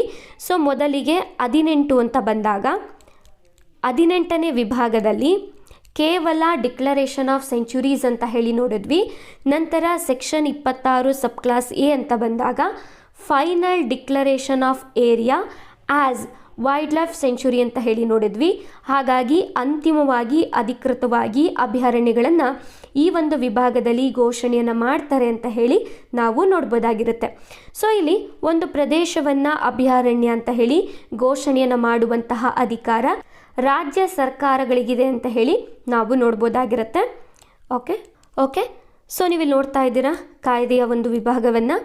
ಸೊ 26 ಸಬ್ ಕ್ಲಾಸ್ ಎ ಅಂತ ಬಂದಾಗ final declaration of area as centuries ಅಂತ ಹೇಳಿ ನೋಡ್ಬೋದು. ಸೊ ಇಲ್ಲಿ ನಾವು ಸ್ಟೇಟ್ ಗೌರ್ಮೆಂಟ್ಗೆ ಇರುವಂತಹ ಅಧಿಕಾರಗಳನ್ನು ಕೂಡ ನೋಡ್ಬೋದು. ಹಾಗೆ ಕೆಲವೊಂದಿಷ್ಟು ವಿಶೇಷ ವರ್ಗಗಳು ಅಂತ ಬಂದಾಗ ಸೆಂಟ್ರಲ್ ಗೌರ್ಮೆಂಟ್ಗೆ ಇರುವಂತಹ ಒಂದು ಅಧಿಕಾರಗಳನ್ನು ಕೂಡ ಕಾಯ್ದೆಯಲ್ಲಿ ನಾವು ನೋಡ್ಬೋದಾಗಿರುತ್ತೆ. ಓಕೆ, ಸೊ ಈಗ ನಾವು ನೋಡ್ತಾ ಹೋಗೋಣ ನಮ್ಮ ಕರ್ನಾಟಕದಲ್ಲಿ ಯಾವೆಲ್ಲ ವನ್ಯಜೀವಿ ಅಭಯಾರಣ್ಯಗಳು ಇದೆ ಅಂತ ಹೇಳಿ. ಸೊ ನೀವಿಲ್ಲಿ ಯಾವ ವಿಭಾಗದಲ್ಲಿ ಬರುತ್ತೆ ಅಂತ ಹೇಳಿ ನೋಡ್ಬೋದು. ನಂತರ ಇದು ಎಷ್ಟು ಚದರ ಕಿಲೋಮೀಟರ್ ಅಷ್ಟು ವಿಸ್ತೀರ್ಣ ಇದೆ ಅಂತ ಹೇಳಿ ನಾವು ನೋಡ್ಬೋದಾಗಿರುತ್ತೆ. ಓಕೆ, ಸೊ ಮೊದಲಿಗೆ ರಾಮನಗರ ಅಂತ ಬಂದಾಗ ರಾಮದೇವರ ಬೆಟ್ಟ, ಇದು ರಣಹದ್ದು ವನ್ಯಜೀವಿ ಧಾಮ ಅಂತ ಹೇಳಿ ನೋಡ್ಬೋದು. ನಂತರ BRT ವನ್ಯಜೀವಿ ಅಭಯಾರಣ್ಯ ಅಂತ ಬಂದಾಗ ಚಾಮರಾಜನಗರ ಜಿಲ್ಲೆಯಲ್ಲಿರುವಂಥದ್ದನ್ನು ನಾವು ನೋಡ್ಬೋದಾಗಿರುತ್ತೆ. ಸೊ ಭದ್ರಾ ವನ್ಯಜೀವಿ ಅಭಯಾರಣ್ಯ ಅಂತ ಬಂದಾಗ ಚಿಕ್ಕಮಗಳೂರು ಜಿಲ್ಲೆಯಲ್ಲಿರುವಂಥದ್ದನ್ನು ನೋಡ್ಬೋದು. ಆದಿಚುಂಚನಗಿರಿ ನವಿಲುಧಾಮ ಅಂತ ಬಂದಾಗ ನಾವು ಮಂಡ್ಯದಲ್ಲಿ ನೋಡ್ತೀವಿ. ರಂಗನತಿಟ್ಟು ಪಕ್ಷಿಧಾಮ ಮಂಡ್ಯದಲ್ಲಿ ನೋಡ್ತೀವಿ. ಅರಬಿತಿಟ್ಟು ಪಕ್ಷಿಧಾಮ ಮೈಸೂರಿನಲ್ಲಿ ನೋಡ್ತೀವಿ. ನಂತರ ಮೇಲುಕೋಟೆ ವನ್ಯಜೀವಿ ಧಾಮವನ್ನು ಮಂಡ್ಯದಲ್ಲಿ ನೋಡ್ತೀವಿ. ಸೊ ನಂತರದಲ್ಲಿ ಕಾಮಸಂದ್ರ ವನ್ಯಜೀವಿ ಧಾಮ ಅಂತ ಬಂದಾಗ ಕೋಲಾರ, ಕಾವೇರಿ ವನ್ಯಜೀವಿ ಧಾಮ ಕೊಳ್ಳೇಗಾಲ, ಮಲೈ ಮಹದೇಶ್ವರ ವನ್ಯಜೀವಿ ಧಾಮ MM-Hills ಚಾಮರಾಜನಗರ. ಸೊ ನಂತರದಲ್ಲಿ ಪುಷ್ಪಗಿರಿ ವನ್ಯಜೀವಿ ಧಾಮ ಅಂತ ಬಂದಾಗ ವನ್ಯಜೀವಿ ವಿಭಾಗ ಮಡಿಕೇರಿಯಲ್ಲಿ ನೋಡ್ತೀವಿ. ಆ ಜಿಲ್ಲೆ ಅಂತ ಬಂದಾಗ ಕೊಡಗು.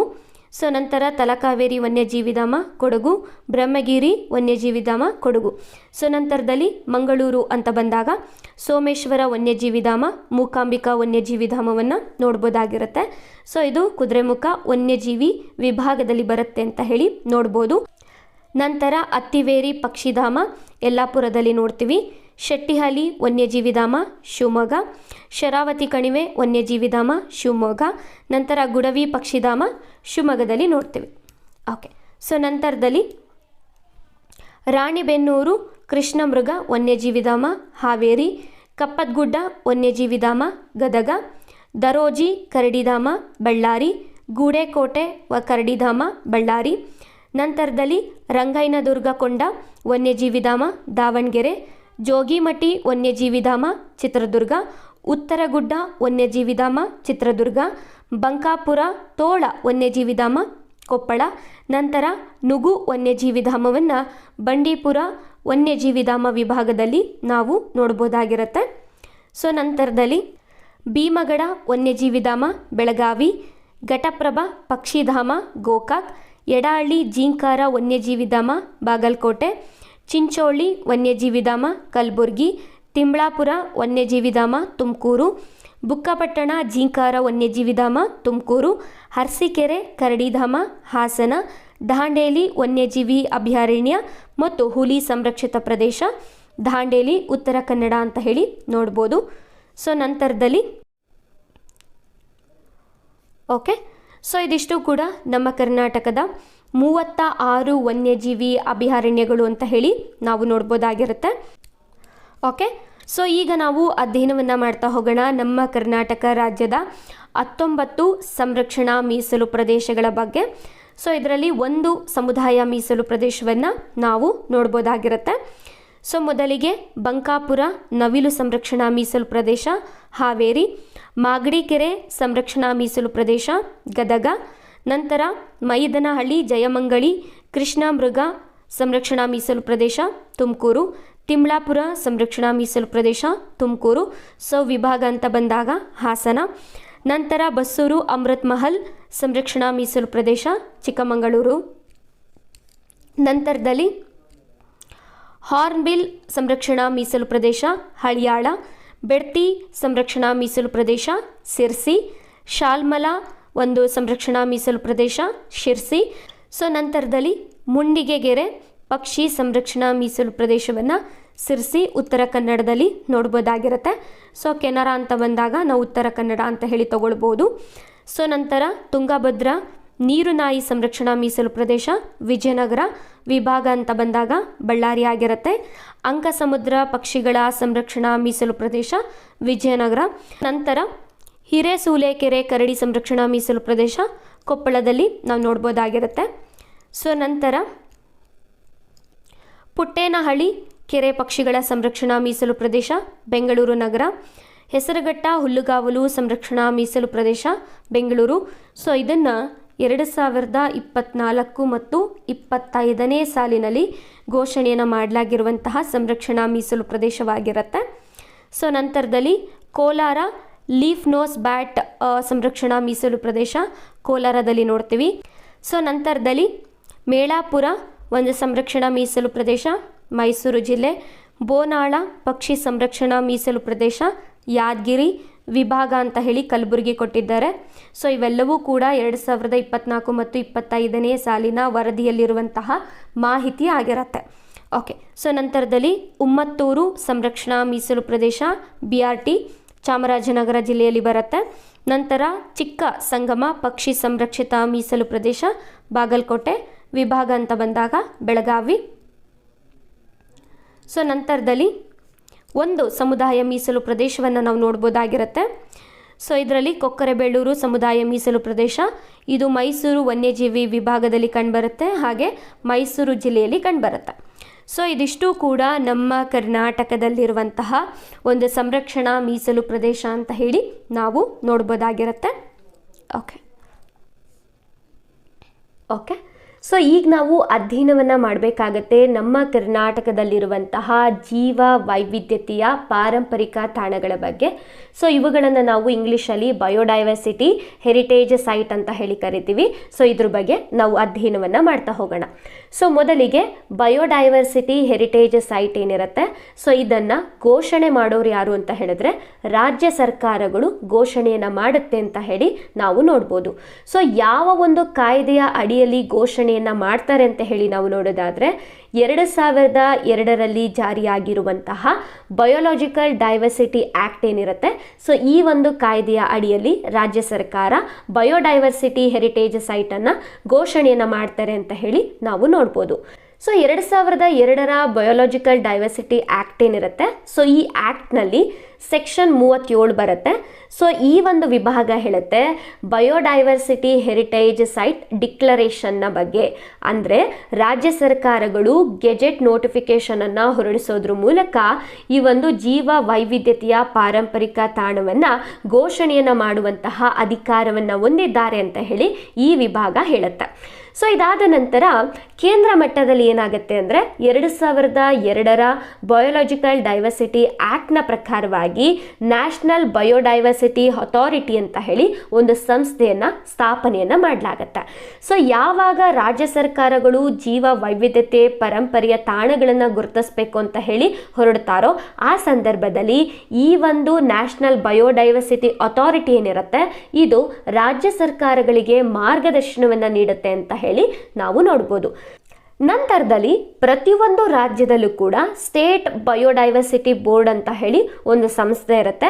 ಈ ಸಂಸ್ಥೆ ಏನು ಮಾಡುತ್ತೆ ಅಂತ ಹೇಳಿದ್ರೆ ರಾಜ್ಯ ಸರ್ಕಾರಗಳಿಗೆ ಸೊ ಇಂತಹ ಪ್ರದೇಶವನ್ನು ನೀವು ಜೀವ ವೈವಿಧ್ಯತೆಯ ಪಾರಂಪರಿಕ ತಾಣ ಅಂತ ಹೇಳಿ ಗುರುತಿಸ್ಬೋದು ಅಂತ ಹೇಳಿ ಶಿಫಾರಸನ್ನು ಮಾಡ್ತಾರೆ. ಆದರೆ ಅಂತಿಮವಾಗಿ ಘೋಷಣೆಯನ್ನು ಮಾಡೋರು ಯಾರು ಅಂತ ಹೇಳಿದ್ರೆ ರಾಜ್ಯ ಸರ್ಕಾರಗಳು ಘೋಷಣೆಯನ್ನು ಮಾಡುತ್ತೆ ಅಂತ ಹೇಳಿ ನಾವು ನೋಡ್ಬೋದು. ಸೊ ಇದಿಷ್ಟು ಕೂಡ ನಮ್ಮ ಕರ್ನಾಟಕದ ಜೀವ ವೈವಿಧ್ಯತೆಯ ಪಾರಂಪರಿಕ ತಾಣಗಳಿಗೆ ಸಂಬಂಧಪಟ್ಟಂತಹ ಮಾಹಿತಿ ಆಗಿರುತ್ತೆ. ಸೊ ನಮ್ಮ ಕರ್ನಾಟಕದಲ್ಲಿ ಒಟ್ಟಾರೆಯಾಗಿ ಪ್ರಸ್ತುತ 2025ರ ಪ್ರಕಾರ 6 ಜೀವ ವೈವಿಧ್ಯತೆಯ ಪಾರಂಪರಿಕ ತಾಣಗಳನ್ನು ನಾವು ನೋಡ್ಬೋದಾಗಿರುತ್ತೆ. ಸೊ ಇವುಗಳ ಬಗ್ಗೆ ನಾವು ಅಧ್ಯಯನವನ್ನು ಮಾಡ್ತಾ ಹೋಗೋಣ. ಸೊ ಮೊದಲಿಗೆ ನಲ್ಲೂರು ಹುಣಸೆ ತೋಪು ಅಂತ ಹೇಳಿ ಬರುತ್ತೆ. ಇದು ಬೆಂಗಳೂರಿನಲ್ಲಿ ಕಂಡುಬರುತ್ತೆ ಅಂತ ಹೇಳಿ ನಾವು ನೋಡ್ಬೋದು. ಸೊ ನೀವಿಲ್ಲಿ ಒಂದು ಬೋರ್ಡನ್ನು ನೋಡ್ತಾ ಇದ್ದೀರಾ. ಸೊ ಈ ಬೋರ್ಡಲ್ಲಿ ನಾವು ಕರ್ನಾಟಕ ಜೀವ ವೈವಿಧ್ಯ ಮಂಡಳಿಯನ್ನು ಕೂಡ ನೋಡ್ತಾ ಇದ್ದೀವಿ. ಸೊ ಇದು ಯಾವ ಇಲಾಖೆ ಅಡಿಯಲ್ಲಿ ಬರುತ್ತೆ ಅಂದರೆ ಕರ್ನಾಟಕ ಸರ್ಕಾರದ ಅರಣ್ಯ ಪರಿಸರ ಮತ್ತು ಜೀವಶಾಸ್ತ್ರ ಇಲಾಖೆ ಅಡಿಯಲ್ಲಿ ಬರುತ್ತೆ ಅಂತ ಹೇಳಿ ನೋಡ್ಬೋದು. ಹಾಗೆ ಮತ್ತೊಂದು ಮಾಹಿತಿಯನ್ನು ನೀವು ಗಮನಿಸ್ಬೋದು. ಏನು ಅಂತ ಹೇಳಿದ್ರೆ ಈ ನಲ್ಲೂರು ಹುಣಸೆ ತೋಪು ಏನಿದೆ ಇದು ಭಾರತದ ಮೊದಲನೆಯ ಜೀವ ವೈವಿಧ್ಯ ಪಾರಂಪರಿಕ ತಾಣವಾಗಿರುತ್ತೆ ಅಂತ ಹೇಳಿ ನಾವು ನೋಡ್ಬೋದಾಗಿದೆ. ಹಾಗಾಗಿ ಪ್ರಶ್ನೆ ಬರೋ ಸಾಧ್ಯತೆ ಜಾಸ್ತಿ ಇರುತ್ತೆ. ಸೊ ನಲ್ಲೂರು ಹುಣಸೆ ತೋಟ ಏನಿದೆ, ಸೊ ಇದನ್ನು 2007ರಲ್ಲಿ ನಮ್ಮ ಕರ್ನಾಟಕ ಸರ್ಕಾರ ಬಯೋಡೈವರ್ಸಿಟಿ ಹೆರಿಟೇಜ್ ಸೈಟ್ ಅಂತ ಹೇಳಿ ಘೋಷಣೆಯನ್ನು ಮಾಡ್ತಾರೆ. ಸೊ ಇದು ಭಾರತದ ಮೊದಲ ಜೀವ ವೈವಿಧ್ಯತೆಯ ಪರಂಪರೆಯ ತಾಣ ಅಂತ ಹೇಳಿ ನಾವು ನೋಡ್ಬೋದು. ಸೊ ಇದರ ವಿಸ್ತೀರ್ಣವನ್ನು ನಾವು ನೋಡೋದಾದ್ರೆ ಸುಮಾರು 54 ಎಕರೆಯಷ್ಟಿದೆ ಅಂತ ಹೇಳಿ ನಾವು ನೋಡ್ಬೋದಾಗಿರುತ್ತೆ. ಸೊ ಇದರ ಮಹತ್ವದ ಕುರಿತು ಒಂದು ವಿಚಾರವನ್ನು ನೋಡೋದಾದ್ರೆ, ಚೋಳ ರಾಜವಂಶ ಕಾಲದಿಂದ ಉಳಿದಿರುವಂತಹ ಅತ್ಯಂತ ಹಳೆಯ ಹುಣಸೆ ತೋಟ ಅಂತ ಹೇಳಿ ನಾವು ನೋಡ್ಬೋದು. ಸೊ ಇದರಲ್ಲಿ 300ಕ್ಕೂ ಹೆಚ್ಚು ಹಳೆಯ ದೊಡ್ಡ ಹುಣಸೆ ಮರಗಳನ್ನು ಕೂಡ ನಾವು ಈ ಒಂದು ಪ್ರದೇಶದಲ್ಲಿ ನೋಡ್ಬೋದಾಗಿರುತ್ತೆ. ಸೊ ನಂತರದಲ್ಲಿ ಹೊಗ್ರೇಖಾನ್ ಬಯೋಡೈವರ್ಸಿಟಿ ಹೆರಿಟೇಜ್ ಸೈಟ್ ಅಂತ ಹೇಳಿ ಬರುತ್ತೆ. ಸೊ ಇದು ಚಿಕ್ಕಮಗಳೂರಿನಲ್ಲಿದೆ. ಸೊ ನೀವಿಲ್ಲಿ ನೋಡ್ತಾ ಇದ್ದೀರಾ ಸೊ ಈ ಒಂದು ಪ್ರದೇಶವನ್ನು. ಸೊ ಯಾವಾಗ ಇದು ಘೋಷಣೆ ಆಗುತ್ತೆ ಅಂತ ಹೇಳಿ ನಾವು ನೋಡೋದಾದರೆ 2010ರಲ್ಲಿ ಘೋಷಣೆ ಆಗುತ್ತೆ. ಸೊ ಇದರ ವಿಸ್ತೀರ್ಣವನ್ನು ನಾವು ನೋಡೋದಾದರೆ 10.15 ಚದರ ಕಿಲೋಮೀಟರ್ ಅಷ್ಟು ಆಗಿರುತ್ತೆ. ಸೊ ಇದರ ಮಹತ್ವವನ್ನು ನಾವು ನೋಡೋದಾದರೆ ಪಶ್ಚಿಮ ಘಟ್ಟದ ಅಪರೂಪವಾದ ಶೋಲ ಅರಣ್ಯಗಳನ್ನು ಒಳಗೊಂಡಿದೆ, ಹುಲ್ಲುಗಾವಲು ಮಿಶ್ರಿತ ಪ್ರದೇಶವನ್ನು ಹೊಂದಿದೆ, ಔಷಧೀಯ ಮೌಲ್ಯದ ಸಸ್ಯ ಜಾತಿಯ ಒಂದು ಸಸ್ಯಗಳನ್ನು ಕೂಡ ನಾವು ನೋಡ್ಬೋದು, ಹಾಗೆ ಹುಲ್ಲುಗಾವಲು ಸಂರಕ್ಷಿತ ಪ್ರದೇಶವೂ ಕೂಡ ಆಗಿರುತ್ತೆ.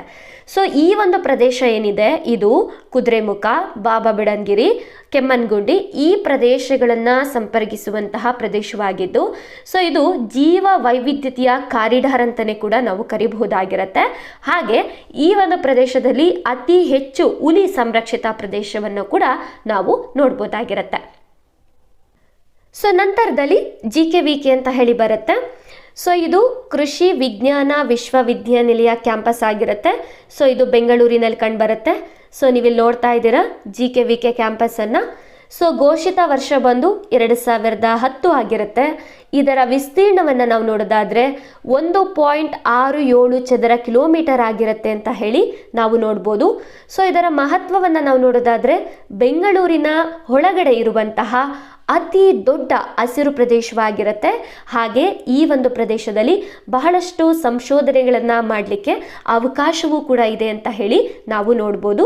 ಸೊ ಈ ಪ್ರದೇಶದಲ್ಲಿ ಕಂಡುಬರುವಂತಹ ವಿಶೇಷ ಜೀವಜಾತಿಗಳನ್ನು ನಾವು ನೋಡೋದಾದರೆ 13ಕ್ಕೂ ಹೆಚ್ಚು ಸಸ್ತನಿ ಜಾತಿಗಳನ್ನು ನೋಡ್ತೇವೆ, 10ಕ್ಕೂ ಹೆಚ್ಚು ಸರೀಸೃಪ ಜಾತಿಗಳನ್ನು ನೋಡ್ಬೋದು, ಹಾಗೆ 165ಕ್ಕೂ ಹೆಚ್ಚು ಪಕ್ಷಿ ಜಾತಿಗಳು, 530ಕ್ಕೂ ಹೆಚ್ಚು ಸಸ್ಯ ಜಾತಿಗಳನ್ನು ನಾವು ಈ ಒಂದು ಬಯೋಡೈವರ್ಸಿಟಿ ಹೆರಿಟೇಜ್ ಸೈಟಲ್ಲಿ ನಾವು ನೋಡ್ಬೋದಾಗಿರುತ್ತೆ. ಸೊ ನಂತರದಲ್ಲಿ ಅಂಬರಗುಡ್ಡ ಅಂತ ಹೇಳಿ ಬರುತ್ತೆ. ಸೊ ಇದು ಶಿವಮೊಗ್ಗ ಜಿಲ್ಲೆಯಲ್ಲಿದೆ. ಸೊ ನೀವಿಲ್ಲಿ ನೋಡ್ತಾ ಇರ್ಬೋದು ಇದು ಅಂಬರಗುಡ್ಡ ಆಗಿರುತ್ತೆ. ಸೊ ಘೋಷಿತ ವರ್ಷ ಬಂದು 2011. ಸೊ ಇದು ಶರಾವತಿ ಮತ್ತು ಸೋಮೇಶ್ವರ ಅರಣ್ಯಗಳ ನಡುವೆ ಇರುವಂತಹ ಪರಿಸರ ಸಂರಕ್ಷಿತ ಬೆಟ್ಟವಾಗಿರುತ್ತೆ ಅಂತ ಹೇಳಿ ನಾವು ನೋಡ್ಬೋದು. ವಿಸ್ತೀರ್ಣವನ್ನು ನಾವು ನೋಡೋದಾದರೆ 38.57 ಚದರ ಕಿಲೋಮೀಟರ್ಗಳು ಆಗಿರುತ್ತೆ. ಸೊ ಇದರ ಒಂದು ಮಹತ್ವವನ್ನು ನಾವು ನೋಡೋದಾದರೆ ಅರಣ್ಯ ಮತ್ತು ಹುಲ್ಲುಗಾವಲು ಪ್ರದೇಶವನ್ನು ಒಳಗೊಂಡಿರುವ ಅಪರೂಪವಾದಂತಹ ನೀರಿನ ಮೂಲಗಳು ಮತ್ತು ಜಲಸಂಪತ್ತನ್ನು ನಾವು ನೋಡ್ಬೋದಾಗಿರುತ್ತೆ. ಹಾಗೆ ನೀವಿಲ್ಲಿ ನೋಡ್ತಾ ಇರ್ಬೋದು ಶೋಲಾ ಅರಣ್ಯಗಳು ಇದೆ ಅಂತ ಹೇಳಿದ್ರೆ ಖಂಡಿತವಾಗಿಯೂ ಅಲ್ಲಿ ನೀರಿನ ಮೂಲಗಳು ಇರುತ್ತೆ ಅಂತ ಹೇಳಿ ನಾನು ಈ ಹಿಂದಿನ ತರಗತಿಯಲ್ಲೇ ಹೇಳಿದ್ದೇನೆ. ಓಕೆ, ಸೊ ನಂತರದಲ್ಲಿ ಭಾಳಷ್ಟು ಇಂಪಾರ್ಟೆಂಟ್ ಆದಂತಹ ಬಯೋಡೈವರ್ಸಿಟಿ ಹೆರಿಟೇಜ್ ಸೈಟ್ ಆಗಿರುತ್ತೆ ಇದು. ಯಾಕೆ ಅಂತ ಹೇಳಿದ್ರೆ 2024ರಲ್ಲಿ ಘೋಷಿತವಾಗಿರುವಂತಹ ಹೆರಿಟೇಜ್ ಸೈಟ್ ಆಗಿರುತ್ತೆ. ಸೊ ಯಾವುದು ಅಂತ ಹೇಳಿದ್ರೆ ಮಾಮದಾಪುರ ಅರಣ್ಯ. ಸೊ ಇದು ವಿಜಯಪುರದಲ್ಲಿ ಕಂಡುಬರುತ್ತೆ. ಸೊ ಈ ಒಂದು ಅರಣ್ಯಕ್ಕೆ ಮರುನಾಮಕರಣವನ್ನು ಮಾಡಿದ್ದಾರೆ. ಶ್ರೀ ಸಿದ್ದೇಶ್ವರ ಸ್ವಾಮೀಜಿ ಜೀವ ವೈವಿಧ್ಯ ಪರಂಪರೆಯ ತಾಣ ಅಂತ ಹೇಳಿ ಮರುನಾಮಕರಣವನ್ನು ಮಾಡಿದ್ದಾರೆ. ಸೊ ಇದರ ಒಂದು ವಿಸ್ತೀರ್ಣವನ್ನು ನಾವು ನೋಡೋದಾದರೆ 1494ಕ್ಕೂ ಹೆಚ್ಚು ಎಕರೆ ಅರಣ್ಯ ಪ್ರದೇಶವನ್ನು ನಾವು ನೋಡ್ಬೋದು. ಈ ಒಂದು ಪ್ರದೇಶದಲ್ಲಿ ಅಪರೂಪವಾದಂತಹ ಸಸ್ಯ ಪ್ರಾಣಿ ವೈವಿಧ್ಯತೆಯನ್ನು ಕೂಡ ನಾವು ನೋಡ್ಬೋದಾಗಿರುತ್ತೆ. ಸೊ ನೀವಿಲ್ಲಿ ನೋಡ್ತಾ ಇದ್ದೀರಾ ಈ ಒಂದು ಅರಣ್ಯ ಪ್ರದೇಶವನ್ನು. ಹಾಗೆ ಈ ಒಂದು ಅರಣ್ಯ ಪ್ರದೇಶದಲ್ಲಿ ಅಪರೂಪವಾದಂತಹ ಕಲ್ಲು ಗುಹೆಗಳನ್ನು ನೋಡ್ಬೋದು, ಪುಟ್ಟ ನೀರಿನ ಮೂಲಗಳನ್ನು ನೋಡ್ಬೋದು, ಹಾಗೆ ಸ್ಥಳೀಯ ಜನರು ಸಂರಕ್ಷಿಸಿದಂತಹ ಪೌರಾಣಿಕ ಮತ್ತು ಸಾಂಸ್ಕೃತಿಕ ಅರಣ್ಯ ಅಂತ ಹೇಳಿ ನಾವು ನೋಡ್ಬೋದಾಗಿರುತ್ತೆ. ಓಕೆ, ಸೊ ನಂತರದಲ್ಲಿ ಇದು ಕೊನೆಯ ಬಯೋಡೈವರ್ಸಿಟಿ ಹೆರಿಟೇಜ್ ಸೈಟ್ ಆಗಿರುತ್ತೆ. ಸೊ ಇದನ್ನು 2025ರಲ್ಲಿ ಘೋಷಣೆಯನ್ನು ಮಾಡಿರುವಂತಹ 6ನೇ ಬಯೋಡೈವರ್ಸಿಟಿ ಹೆರಿಟೇಜ್ ಸೈಟ್ ಆಗಿರುತ್ತೆ. ಸೊ ಇದು ಬೆಂಗಳೂರು ಜಿಲ್ಲೆಯಲ್ಲಿದೆ. The Bangalore cantonment railway colony ಅಂತ ಹೇಳಿ ಸೊ ಇಲ್ಲಿ ನೀವು ಪಿಕ್ಚರಲ್ಲಿ ನೋಡ್ತಾ ಇದ್ದೀರಾ. ಸೊ ಇದು ಒಟ್ಟಾರೆಯಾಗಿ 8.61 ಎಕರೆಯಷ್ಟು ಇರುವಂತಹ ಒಂದು ಪ್ರದೇಶವಾಗಿರುತ್ತೆ. ಸೊ ಈ ಒಂದು ಪ್ರದೇಶದಲ್ಲಿ ನಾವು 381 ಮರಗಳನ್ನು ನೋಡ್ಬೋದು. ಅದರಲ್ಲಿ ನಾವು 50ಕ್ಕೂ ಹೆಚ್ಚು ಡಿಫ್ರೆಂಟ್ ಪ್ರಭೇದಗಳು ವಾಸವನ್ನು ಮಾಡ್ತಾ ಇದ್ದಾವೆ ಅಂತ ಹೇಳಿ ನಾವು ನೋಡ್ಬೋದಾಗಿರುತ್ತೆ. ಈ ಒಂದು ಪ್ರದೇಶವನ್ನು 6ನೇ ಬಯೋಡೈವರ್ಸಿಟಿ ಹೆರಿಟೇಜ್ ಸೈಟ್ ಅಂತ ಹೇಳಿ ಘೋಷಣೆಯನ್ನು ಮಾಡಿದ್ದಾರೆ. ಓಕೆ, ಸೊ ಇದಾದ ನಂತರ ಸೊ ನಾವು ಅಧ್ಯಯನವನ್ನು ಮಾಡಬೇಕಾಗುತ್ತೆ ಬಯೋಸ್ಪಿಯರ್ ರಿಸರ್ವ್ಸ್ಗಳ ಬಗ್ಗೆ. ಸೊ ಇಲ್ಲಿ ಬಯೋಸ್ಪಿಯರ್ ರಿಸರ್ವ್ ಅಂತ ಹೇಳಿ ಬಂದಂಥ ಸಂದರ್ಭದಲ್ಲಿ ಸೊ ಈ ಹಿಂದೆ ನಾನು ಈ ವಿಷಯಕ್ಕೆ ಸಂಬಂಧಪಟ್ಟಂತಹ ಸಂಪೂರ್ಣ ಮಾಹಿತಿಯನ್ನು ಒಳಗೊಂಡಿರುವಂತಹ ತರಗತಿಗಳನ್ನು ಮಾಡಿದ್ದೇನೆ. ಸೊ ಆ ತರಗತಿಗಳ ಲಿಂಕನ್ನು ನಾನು ಡಿಸ್ಕ್ರಿಪ್ಷನಲ್ಲಿ ಕೊಟ್ಟಿರ್ತೀನಿ. ಸೊ ನೀವು ತರಗತಿಯನ್ನು ಕೇಳ್ಬೋದಾಗಿರುತ್ತೆ. ಸೊ ಪ್ರಸ್ತುತವಾಗಿ ಕರ್ನಾಟಕಕ್ಕೆ ಸಂಬಂಧಪಟ್ಟ ಹಾಗೆ ಮಾಹಿತಿಗಳನ್ನು ಮಾತ್ರ ನಾನು ಇಲ್ಲಿ ಚರ್ಚೆಯನ್ನು ಮಾಡ್ತಾ ಹೋಗ್ತೀನಿ. ಸೊ ಬಯೋಸ್ಪಿಯರ್ ರಿಸರ್ವ್ ಅಂತ ಹೇಳಿ ಬಂದಂಥ ಸಂದರ್ಭದಲ್ಲಿ ಯಾರು ಇದನ್ನು ಘೋಷಣೆಯನ್ನು ಮಾಡ್ತಾರೆ ಅಂತ ಹೇಳಿ ಬಂದಾಗ ಅಂತಾರಾಷ್ಟ್ರೀಯ ಮಟ್ಟದ ಸಂಸ್ಥೆಯಾಗಿರುವಂತಹ ಯುನೆಸ್ಕೋ ಬಯೋಸ್ಪಿಯರ್ ರಿಸರ್ವ್ಗಳನ್ನು ಘೋಷಣೆಯನ್ನು ಮಾಡುತ್ತೆ ಅಂತ ಹೇಳಿ ನಾವು ನೋಡ್ಬೋದು. ಸೊ ಯುನೆಸ್ಕೋ ಅಂತ ಹೇಳಿದ್ರೆ United Nation Educational Scientific and Cultural Organisation ಅಂತ ಹೇಳಿ ನೋಡ್ಬೋದಾಗಿರುತ್ತೆ. ಸೊ ಇದು ಅಧಿಕೃತವಾಗಿ ಸ್ಥಾಪನೆ ಆಗುವಂಥದ್ದು 1945, ಆದರೆ ಇದು ಜಾರಿಯಾಗುವಂಥದ್ದು 1946ರಲ್ಲಿ ಆಗಿರುತ್ತೆ. ಸೊ ನಂತರದಲ್ಲಿ ಯುನೆಸ್ಕೋ ಏನು ಮಾಡುತ್ತೆ ಅಂದರೆ 1971ರಲ್ಲಿ ಮ್ಯಾನ್ ಆ್ಯಂಡ್ ಬಯೋಸ್ಪಿಯರ್ ಪ್ರೋಗ್ರಾಮ್ ಅಂತ ಹೇಳಿ ಒಂದು ಕಾರ್ಯಕ್ರಮವನ್ನು ಜಾರಿಗೆ ತಗೊಂಡ್ಬರ್ತಾರೆ. ಈ ಒಂದು ಕಾರ್ಯಕ್ರಮದ ಅಡಿಯಲ್ಲಿ ನಮ್ಮ ಭಾರತ ಸರ್ಕಾರ 1986ರಲ್ಲಿ ನೀಲಗಿರಿ ಪ್ರದೇಶವನ್ನು ಬಯೋಸ್ಪಿಯರ್ ರಿಸರ್ವ್ ಅಂತ ಹೇಳಿ ಘೋಷಣೆಯನ್ನು ಮಾಡ್ತಾರೆ. ಇದು ನಮ್ಮ ಭಾರತದ ಮೊಟ್ಟ ಮೊದಲ ಬಯೋಸ್ಪಿಯರ್ ರಿಸರ್ವ್ ಆಗಿರುತ್ತೆ ಅಂತ ಹೇಳಿ ನಾವು ನೋಡ್ಬೋದು. ಸೊ ಇದಾದ ನಂತರ ಏನಾಗುತ್ತೆ ಅಂದರೆ ರಾಜ್ಯ ಸರ್ಕಾರ ಆಗಿರ್ಬೋದು ಅಥವಾ ಕೇಂದ್ರ ಸರ್ಕಾರ ಏನು ಮಾಡುತ್ತೆ, ನಮ್ಮ ದೇಶದಲ್ಲಿ ಮೊದಲಿಗೆ ರಾಷ್ಟ್ರೀಯ ಮಟ್ಟದಲ್ಲಿ ಬಯೋಸ್ಪಿಯರ್ ರಿಸರ್ವ್ ಅನ್ನ ಘೋಷಣೆಯನ್ನು ಮಾಡ್ತಾರೆ. ಸೊ ನಂತರದಲ್ಲಿ ಇದೇ ಬಯೋಸ್ಪಿಯರ್ ರಿಸರ್ವ್ ಅನ್ನ ಯುನೆಸ್ಕೋಗೆ ನಾಮನಿರ್ದೇಶನವನ್ನು ಮಾಡ್ತಾರೆ.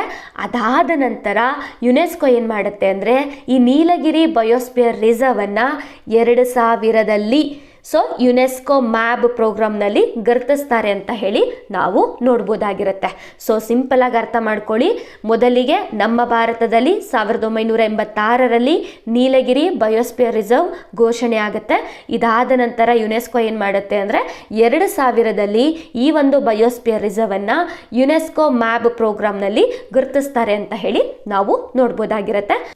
ಸೊ ನಂತರದಲ್ಲಿ ಯುನೆಸ್ಕೋ ಮ್ಯಾಬ್ ಪ್ರೋಗ್ರಾಮ್ನ ಅಡಿಯಲ್ಲಿ ಸೊ ಅದನ್ನು ಗುರುತಿಸಿದ ನಂತರದಲ್ಲಿ ಆ ಒಂದು ಪ್ರದೇಶ ವರ್ಲ್ಡ್ ನೆಟ್ವರ್ಕ್ ಆಫ್ ಬಯೋಸ್ಪಿಯರ್ ರಿಸರ್ವ್ನ ಪಟ್ಟಿಗೆ ಸೇರಲ್ಪಡುತ್ತೆ ಅಂತ ಹೇಳಿ ನಾವು ನೋಡ್ಬೋದಾಗಿರುತ್ತೆ.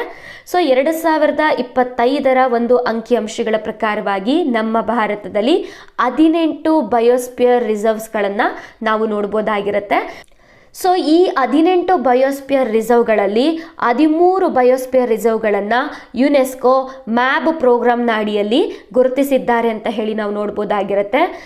ಸೊ 13ನೇ ಒಂದು ಬಯೋಸ್ಪಿಯರ್ ರಿಸರ್ವ್ ಯಾವುದು ಯುನೆಸ್ಕೋ ಮ್ಯಾಬ್ ಪ್ರೋಗ್ರಾಮ್ಗೆ ಆಯ್ಕೆ ಆಗಿದೆ ಅಂತ ಹೇಳಿ ನಾವು ನೋಡೋದಾದರೆ ಸ್ಪಿಟಿ ವ್ಯಾಲಿ. ಸೊ ಇದು ಹಿಮಾಚಲ್ ಪ್ರದೇಶದಲ್ಲಿ ಕಂಡುಬರುತ್ತೆ ಅಂತ ಹೇಳಿ ನಾವು ನೋಡ್ಬೋದಾಗಿರುತ್ತೆ. ಫಸ್ಟ್ ಯಾವುದು ಅಂತ ಹೇಳಿದ್ರೆ ನೀಲಗಿರಿ ಆಗಿರುತ್ತೆ. ಈಗ 13th ಒನ್ ಯಾವುದು ಅಂತ ಹೇಳಿದ್ರೆ ಸ್ಪಿಟಿ ವ್ಯಾಲಿ ಆಗಿರುತ್ತೆ. ಓಕೆ, ಸೊ ಇದಿಷ್ಟು ಕೂಡ ಬಯೋಸ್ಪಿಯರ್ ರಿಸರ್ವ್ಗೆ ಸಂಬಂಧಪಟ್ಟಂತಹ ಪ್ರಮುಖ ಮಾಹಿತಿ ಆಗಿರುತ್ತೆ. ಸೊ ಈಗ ನಾವು ಅಧ್ಯಯನವನ್ನು ಮಾಡ್ತಾ ಹೋಗೋಣ ನಮ್ಮ ಕರ್ನಾಟಕದಲ್ಲಿ ಹಂಚಿಕೆ ಆಗಿರುವಂತಹ ಬಯೋಸ್ಪಿಯರ್ ರಿಸರ್ವ್ನ ಕುರಿತು. ಸೊ ನೀಲಗಿರಿ ಬಯೋಸ್ಪಿಯರ್ ರಿಸರ್ವ್ ಇದು ಕರ್ನಾಟಕದ ಏಕೈಕ ಬಯೋಸ್ಪಿಯರ್ ರಿಸರ್ವ್ ಅಂತ ಹೇಳಿ ನಾವು ನೋಡ್ಬೋದಾಗಿರುತ್ತೆ. ಸೊ ನೀಲಗಿರಿ ಅಂತ ಹೇಳಿ ಬಂದಂಥ ಸಂದರ್ಭದಲ್ಲಿ ಇದು 3 ರಾಜ್ಯಗಳಲ್ಲಿ ಹಂಚಿಕೆ ಆಗಿದೆ ಅಂತ ಹೇಳಿ ನಾವು ನೋಡ್ಬೋದು. ಸೊ ಕರ್ನಾಟಕ, ತಮಿಳುನಾಡು ಮತ್ತು ಕೇರಳದಲ್ಲಿ ಇದು ಹಂಚಿಕೆ ಆಗಿರುವಂಥದ್ದನ್ನು ನಾವು ನೋಡ್ಬೋದಾಗಿರುತ್ತೆ. ಸೊ ನಾರ್ಮಲ್ ಆಗಿ 1986ರಲ್ಲಿ ಮೊದಲಿಗೆ ನಮ್ಮ ಭಾರತ ಸರ್ಕಾರ ಏನು ಮಾಡುತ್ತೆ, ಬಯೋಸ್ಪಿಯರ್ ರಿಸರ್ವ್ ಅಂತ ಹೇಳಿ ಘೋಷಣೆಯನ್ನು ಮಾಡ್ತಾರೆ. ಅದಾದ ನಂತರ 2000ರಲ್ಲಿ ಯುನೆಸ್ಕೋ ಏನು ಮಾಡುತ್ತೆ ಅಂದರೆ ಮ್ಯಾನ್ ಆ್ಯಂಡ್ ಬಯೋಸ್ಪಿಯರ್ ಪ್ರೋಗ್ರಾಮ್ನ ಅಡಿಯಲ್ಲಿ ಗುರುತಿಸುತ್ತೆ ಅಂತ ಹೇಳಿ ನಾವು ನೋಡ್ಬೋದಾಗಿರುತ್ತೆ. ಓಕೆ, ಸೊ ನೀವಿಲ್ಲಿ ನೋಡ್ತಾ ಇದ್ದೀರಾ ನೀಲಗಿರಿ ಬಯೋಸ್ಪಿಯರ್ನ ಮ್ಯಾಪನ್ನು. ಸೊ ಮೊದಲಿಗೆ ನಾವಿಲ್ಲಿ ಗಡಿಗಳನ್ನು ನೋಡ್ತಾ ಹೋಗೋಣ. ಸೊ ನೀವಿಲ್ಲಿ ನೋಡ್ತಾ ಇರುವಂಥದ್ದು ಕರ್ನಾಟಕ ಮತ್ತು ತಮಿಳುನಾಡಿನ ಗಡಿಯನ್ನು ನೋಡ್ತಾ ಇದ್ದೀರಾ. ಸೊ ಇಲ್ಲಿಂದ ತಮಿಳುನಾಡು ಮತ್ತು ಕೇರಳದ ಗಡಿ ಅನ್ನುವಂಥದ್ದು ಆರಂಭ ಆಗುತ್ತೆ. ಹಾಗೆ ಇಲ್ಲಿ ಕರ್ನಾಟಕ ಮತ್ತು ಕೇರಳದ ಗಡಿ ಆರಂಭ ಆಗ್ತಾ ಹೋಗುತ್ತೆ. ಸೊ ನೀವಿಲ್ಲಿ ನೋಡ್ತಾ ಇದ್ದೀರಾ ಕರ್ನಾಟಕವನ್ನು, ಹಾಗೆ ತಮಿಳುನಾಡು, ನಂತರದಲ್ಲಿ ಕೇರಳ. ಸೊ ಹಾಗಾಗಿ ನೀಲಗಿರಿ ಬಯೋಸ್ಪಿಯರ್ ಅನ್ನುವಂಥದ್ದು ಕರ್ನಾಟಕ, ತಮಿಳುನಾಡು ಮತ್ತು ಕೇರಳದಲ್ಲಿ ಹಂಚಿಕೆ ಆಗಿದೆ ಅಂತ ಹೇಳಿ ನಾವು ನೋಡ್ಬೋದು. ಸೊ ಇಲ್ಲಿ ಕರ್ನಾಟಕ ಅಂತ ಬಂದಾಗ ನಾವು ಬಂಡೀಪುರ ನ್ಯಾಷನಲ್ ಪಾರ್ಕನ್ನು ನೋಡ್ತೀವಿ, ನಾಗರಹೊಳೆ ನ್ಯಾಷನಲ್ ಪಾರ್ಕನ್ನು ನೋಡ್ತೀವಿ, ನಂತರ ಇಲ್ಲಿ ಮಧುಮಲೈ ನ್ಯಾಷನಲ್ ಪಾರ್ಕನ್ನು ನೋಡ್ತಾ ಇದ್ದೀರಾ, ನಂತರ ಸತ್ಯಮಂಗಳ ವೈಲ್ಡ್ ಲೈಫ್ ಸೆಂಚುರಿಯನ್ನು ನೋಡ್ತಾ ಇದ್ದೀರಾ, ನಂತರ ಪ್ರವಾಸೋದ್ಯಮಕ್ಕೆ ಬಹಳಷ್ಟು ಹೆಸರುವಾಸಿಯಾಗಿರುವಂಥ ಊಟಿಯನ್ನು ನೀವು ಇಲ್ಲಿ ನೋಡ್ತಾ ಇದ್ದೀರಾ. ಸೊ ಇದಿಷ್ಟು ಕೂಡ ಮ್ಯಾಪಲ್ಲಿ ನಮಗೆ ತಿಳಿದು ಬರ್ತಿರುವಂಥ ಮಾಹಿತಿ ಆಗಿರುತ್ತೆ. ಸೊ ನಂತರದಲ್ಲಿ ಇಲ್ಲಿ ಗಾಢವಾದಂಥ ಹಸಿರು ಏನಿದೆಯಲ್ಲ, ಸೊ ಇದನ್ನು ನಾವು ನೀಲಗಿರಿ ಬಯೋಸ್ಪಿಯರ್ ರಿಸರ್ವ್ ಅಂತಲೇ ಕರಿತೀವಿ. ಆದರೆ ಈ ತಿಳಿಯಾಗಿ ಇಲ್ಲಿ ಗುರ್ತು ಮಾಡಿದ್ದಾರೆ ನೋಡಿ. ಸೊ ಇದಿಷ್ಟು ಪ್ರದೇಶ, ನಂತರದಲ್ಲಿ ಇಲ್ಲೊಂದಿಷ್ಟು ಪ್ರದೇಶ ಇದೆ. ಸೊ ಇದನ್ನು ನಾವು ಕೋರ್ ಏರಿಯಾ ಅಂತ ಹೇಳಿ ತಗೊಳ್ಬೋದು. ಸೊ ಬಯೋಸ್ಪಿಯರ್ ರಿಸರ್ವ್ ಅಂತ ಬಂದಾಗ ನಾವು ಕೋರ್ ಏರಿಯಾವನ್ನು ನೋಡ್ತೀವಿ, ಬಫರ್ ಝೋನನ್ನು ನೋಡ್ತೀವಿ ಮತ್ತು ಹೊರಗಿನ ಪ್ರದೇಶವನ್ನು ನೋಡ್ತೀವಿ. ಸೊ ಹಾಗಾಗಿ ಇಲ್ಲಿ ತಿಳಿಯಾದಂಥ ಹಸಿರಿನ ಭಾಗ ಏನಿದೆ, ಸೊ ಇದನ್ನು ನಾವು ಕೋರ್ ಏರಿಯಾ ಅಂತ ಹೇಳಿ ಕರಿಬೋದು. ಈ ಒಂದು ಕೋರ್ ಏರಿಯಾ ಏನಾಗಿರುತ್ತೆ ಅಂದರೆ ಭಾಳಷ್ಟು ಪ್ರೊಟೆಕ್ಟೆಡ್ ಏರಿಯಾ ಆಗಿರುತ್ತೆ. ಸೊ ಈ ಒಂದು ಪ್ರದೇಶದಲ್ಲಿ ಒಂದು ಮಾನವರ ಒಂದು ಚಟುವಟಿಕೆಗಳಿಗೆ ಯಾವುದೇ ರೀತಿಯಾದಂತಹ ಅವಕಾಶಗಳು ಇರೋದಿಲ್ಲ. ಹಾಗಾಗಿ ಬಹಳಷ್ಟು ಸಂರಕ್ಷಿತವಾದಂತಹ ಪ್ರದೇಶ ಅಂತ ಹೇಳಿ ನಾವು ಈ ಒಂದು ಭಾಗವನ್ನು ಕರಿಬಹುದಾಗಿರುತ್ತೆ. ಸೊ ಇದಾದ ನಂತರ ಮತ್ತೊಂದು ಮ್ಯಾಪ್ ಇದೆ. ಸೊ ಇಲ್ಲಿ ರಾಜೀವ್ ಗಾಂಧಿ ನ್ಯಾಷನಲ್ ಪಾರ್ಕ್ ಇದೆ, ಅಂದರೆ ನಾಗರಹೊಳೆ ನ್ಯಾಷನಲ್ ಪಾರ್ಕ್ ಆಗಿರುತ್ತೆ. ನಂತರ ಬಂಡೀಪುರ ನ್ಯಾಷನಲ್ ಪಾರ್ಕ್ ಇದೆ. ಸೊ ನಂತರ ಮಧುಮಲೈ ವೈಲ್ಡ್ ಲೈಫ್ ಸೆಂಚುರಿಯನ್ನು ನಾವು ನೋಡ್ಬೋದಾಗಿರುತ್ತೆ. ಸೊ ನಂತರದಲ್ಲಿ BRT ಅಂತ ಹೇಳಿದ್ರೆ ಬಿಳಿಗಿರಿ ರಂಗನ ಬೆಟ್ಟ ವೈಲ್ಡ್ ಲೈಫ್ ಸೆಂಚುರಿಯನ್ನು ನಾವು ನೋಡ್ಬೋದು. ಸೊ ನಂತರ ಕಾವೇರಿ ವೈಲ್ಡ್ ಲೈಫ್ ಸೆಂಚುರಿಯನ್ನು ಕೂಡ ನಾವಿಲ್ಲಿ ನೋಡ್ಬೋದಾಗಿರುತ್ತೆ. ನಂತರ ಬ್ರಹ್ಮಗಿರಿ ವೈಲ್ಡ್ ಲೈಫ್ ಒಂದು ಸೆಂಚುರಿಯನ್ನು ಕೂಡ ನಾವು ನೋಡ್ತಾ ಇದ್ದೀವಿ.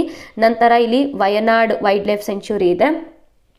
ನಂತರದಲ್ಲಿ ಓಕೆ, ಸೊ ಇದಿಷ್ಟು ಕೂಡ ಭಾಳಷ್ಟು ಪ್ರಮುಖವಾದಂತಹ ಒಂದು ಮಾಹಿತಿ ಅಂತ ಹೇಳಿ ನೋಡ್ಬೋದು. ಸೊ ನಂತರದಲ್ಲಿ ಮತ್ತೊಂದು ಮ್ಯಾಪ್ ಇದೆ. ಈ ಮ್ಯಾಪಲ್ಲಿ ಇನ್ನೂ ಡೀಟೇಲ್ ಆಗಿ ನೀವು ಅರ್ಥ ಮಾಡ್ಕೊಳ್ಬೋದು. ಸೊ ನಾಗರಹೊಳೆ, ಬಂಡೀಪುರ, ಸತ್ಯಮಂಗಳ, ನಂತರ Mudumalai, silent valley national park ಕೇರಳದಲ್ಲಿ ಕಂಡುಬರುತ್ತೆ. ನಂತರ ವಯನಾಡ್ ವೈಲ್ಡ್ ಲೈಫ್ ಸೆಂಚುರಿ ಆಗಿರ್ಬೋದು, ಅರಲಾಮ್ ವೈಲ್ಡ್ ಲೈಫ್ ಸೆಂಚುರಿ ಆಗಿರ್ಬೋದು. ಸೊ ಇವುಗಳನ್ನು ನೀವು ಅಧ್ಯಯನವನ್ನು ಮಾಡ್ಬೋದಾಗಿರುತ್ತೆ. ಸೊ ನಂತರದಲ್ಲಿ ಒಟ್ಟು ವಿಸ್ತೀರ್ಣ ಅಂತ ಬಂದಂಥ ಸಂದರ್ಭದಲ್ಲಿ 5520 ಚದರ ಕಿಲೋಮೀಟರ್ಗಳನ್ನು ನಾವು ನೋಡ್ಬೋದಾಗಿರುತ್ತೆ. ಸೊ ಕರ್ನಾಟಕ ಅಂತ ಬಂದಂಥ ಸಂದರ್ಭದಲ್ಲಿ ಈಗ ಆಲ್ರೆಡಿ ನಾವು ಅಧ್ಯಯನವನ್ನು ಮಾಡಿದ ರೀತಿಯಲ್ಲಿ Bandipur national park, Nagarahole national park, Brahmagiri ವನ್ಯಜೀವಿ ಅಭಯಾರಣ್ಯವನ್ನು ನೋಡ್ತೀವಿ. BRT ಅಂತ ಹೇಳಿದ್ರೆ ಬಿಳಿಗಿರಿ ರಂಗನ ಬೆಟ್ಟದ ಒಂದು ಟೈಗರ್ ರಿಸರ್ವ್ಸನ್ನು ನೋಡ್ತೀವಿ. ನಂತರ ಮಲೆನಾಡು ಮತ್ತು ಪಶ್ಚಿಮ ಘಟ್ಟಗಳ ಅರಣ್ಯ ಪ್ರದೇಶವನ್ನು ಕೂಡ ನಾವು ನೋಡ್ಬೋದಾಗಿರುತ್ತೆ. ಸೊ ನಂತರದಲ್ಲಿ ತಮಿಳುನಾಡಿನ ಮಧುಮಲೈ, ಕೇರಳದ ನೀಲಂಬೂರ್ ಮತ್ತು ಸೈಲೆಂಟ್ ವ್ಯಾಲಿಯನ್ನು ನೋಡ್ತೀವಿ. ನಂತರದಲ್ಲಿ ಮುಕುರ್ತಿ ರಾಷ್ಟ್ರೀಯ ಉದ್ಯಾನವನ್ನು ಕೂಡ ನೋಡ್ಬೋದು. ನಂತರ ಅರಲಾಮ್ ವನ್ಯಜೀವಿ ಧಾಮವನ್ನು ಕೂಡ ನೋಡಿದ್ದೇವೆ. ಸತ್ಯಮಂಗಳಂ ರಾಷ್ಟ್ರೀಯ ಉದ್ಯಾನವನವನ್ನು ಕೂಡ ನಾವು ನೋಡಿದ್ದೇವೆ. ಸೊ ಏನು ಈ ಒಂದು 3 ರಾಜ್ಯಗಳನ್ನು ಒಳಗೊಂಡಿರುವಂತಹ ಒಂದು ಕಾರಿಡಾರ್ ಏನಿದೆ, ಸೊ ಈ ಒಂದು ಕಾರಿಡಾರ್ನಲ್ಲಿ ಪ್ರಾಜೆಕ್ಟ್ ಟೈಗರ್ ಆಗಿರ್ಬೋದು, ಪ್ರಾಜೆಕ್ಟ್ ಎಲಿಫೆಂಟ್ ಆಗಿರ್ಬೋದು, ಎಲ್ಲವೂ ಕೂಡ ಯಶಸ್ವಿಯಾಗಿ ಈ ಒಂದು ಕಾರ್ಯಕ್ರಮಗಳು ಜಾರಿಯಾಗಿದೆ ಅಂತ ಹೇಳಿ ನಾವು ನೋಡ್ಬೋದು. ಸೊ ಈ ಒಂದು ಪ್ರದೇಶದಲ್ಲಿ ಕಂಡುಬರುವಂತಹ ಸಸ್ಯವರ್ಗವನ್ನು ನಾವು ನೋಡೋದಾದರೆ ಉಷ್ಣವಲಯದ ನಿತ್ಯ ಹರಿದ್ವರ್ಣ ಕಾಡುಗಳನ್ನು ನೋಡ್ತೀವಿ, ಮಲೆನಾಡಿನ ಶೋಲ ಅರಣ್ಯಗಳನ್ನು ನೋಡ್ತೀವಿ, ಹುಲ್ಲುಗಾವಲು ಇರುತ್ತೆ, ಹರೆ ನಿತ್ಯ ಹರಿದ್ವರ್ಣ ಕಾಡುಗಳನ್ನು ನೋಡ್ತೀವಿ, ತೇವಾಂಶವುಳ್ಳ ಪತನಶೀಲ ಕಾಡುಗಳನ್ನು ಹಾಗೂ ಒಣ ಪತನಶೀಲ ಕಾಡುಗಳನ್ನು ಮತ್ತು ಮುಳ್ಳಿನ ಕಾಡುಗಳನ್ನು ಕೂಡ ನಾವು ನೋಡ್ಬೋದಾಗಿರುತ್ತೆ. ಸೊ ನಂತರದಲ್ಲಿ ಏನು ನೀಲಗಿರಿ ಬಯೋಸ್ಪಿಯರ್ ರಿಸರ್ವ್ ಅಂತ ಹೇಳಿ ಬಂದಂಥ ಸಂದರ್ಭದಲ್ಲಿ ಅತಿ ಎತ್ತರವಾದಂತಹ ಪ್ರದೇಶ ಯಾವುದು ಅಂತ ಹೇಳಿದ್ರೆ ದೊಡ್ಡ ಬೆಟ್ಟ ಅಂತ ಹೇಳಿ ನಾವು ನೋಡ್ಬೋದಾಗಿರುತ್ತೆ.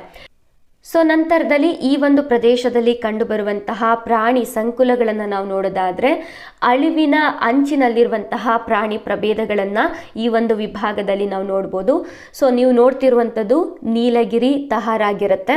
ಸೊ ಇದು ಕೂಡ ಅಳಿವಿನ ಅಂಚಿನಲ್ಲಿರುವಂತಹ ಪ್ರಾಣಿ ಪ್ರಭೇದವಾಗಿರುತ್ತೆ.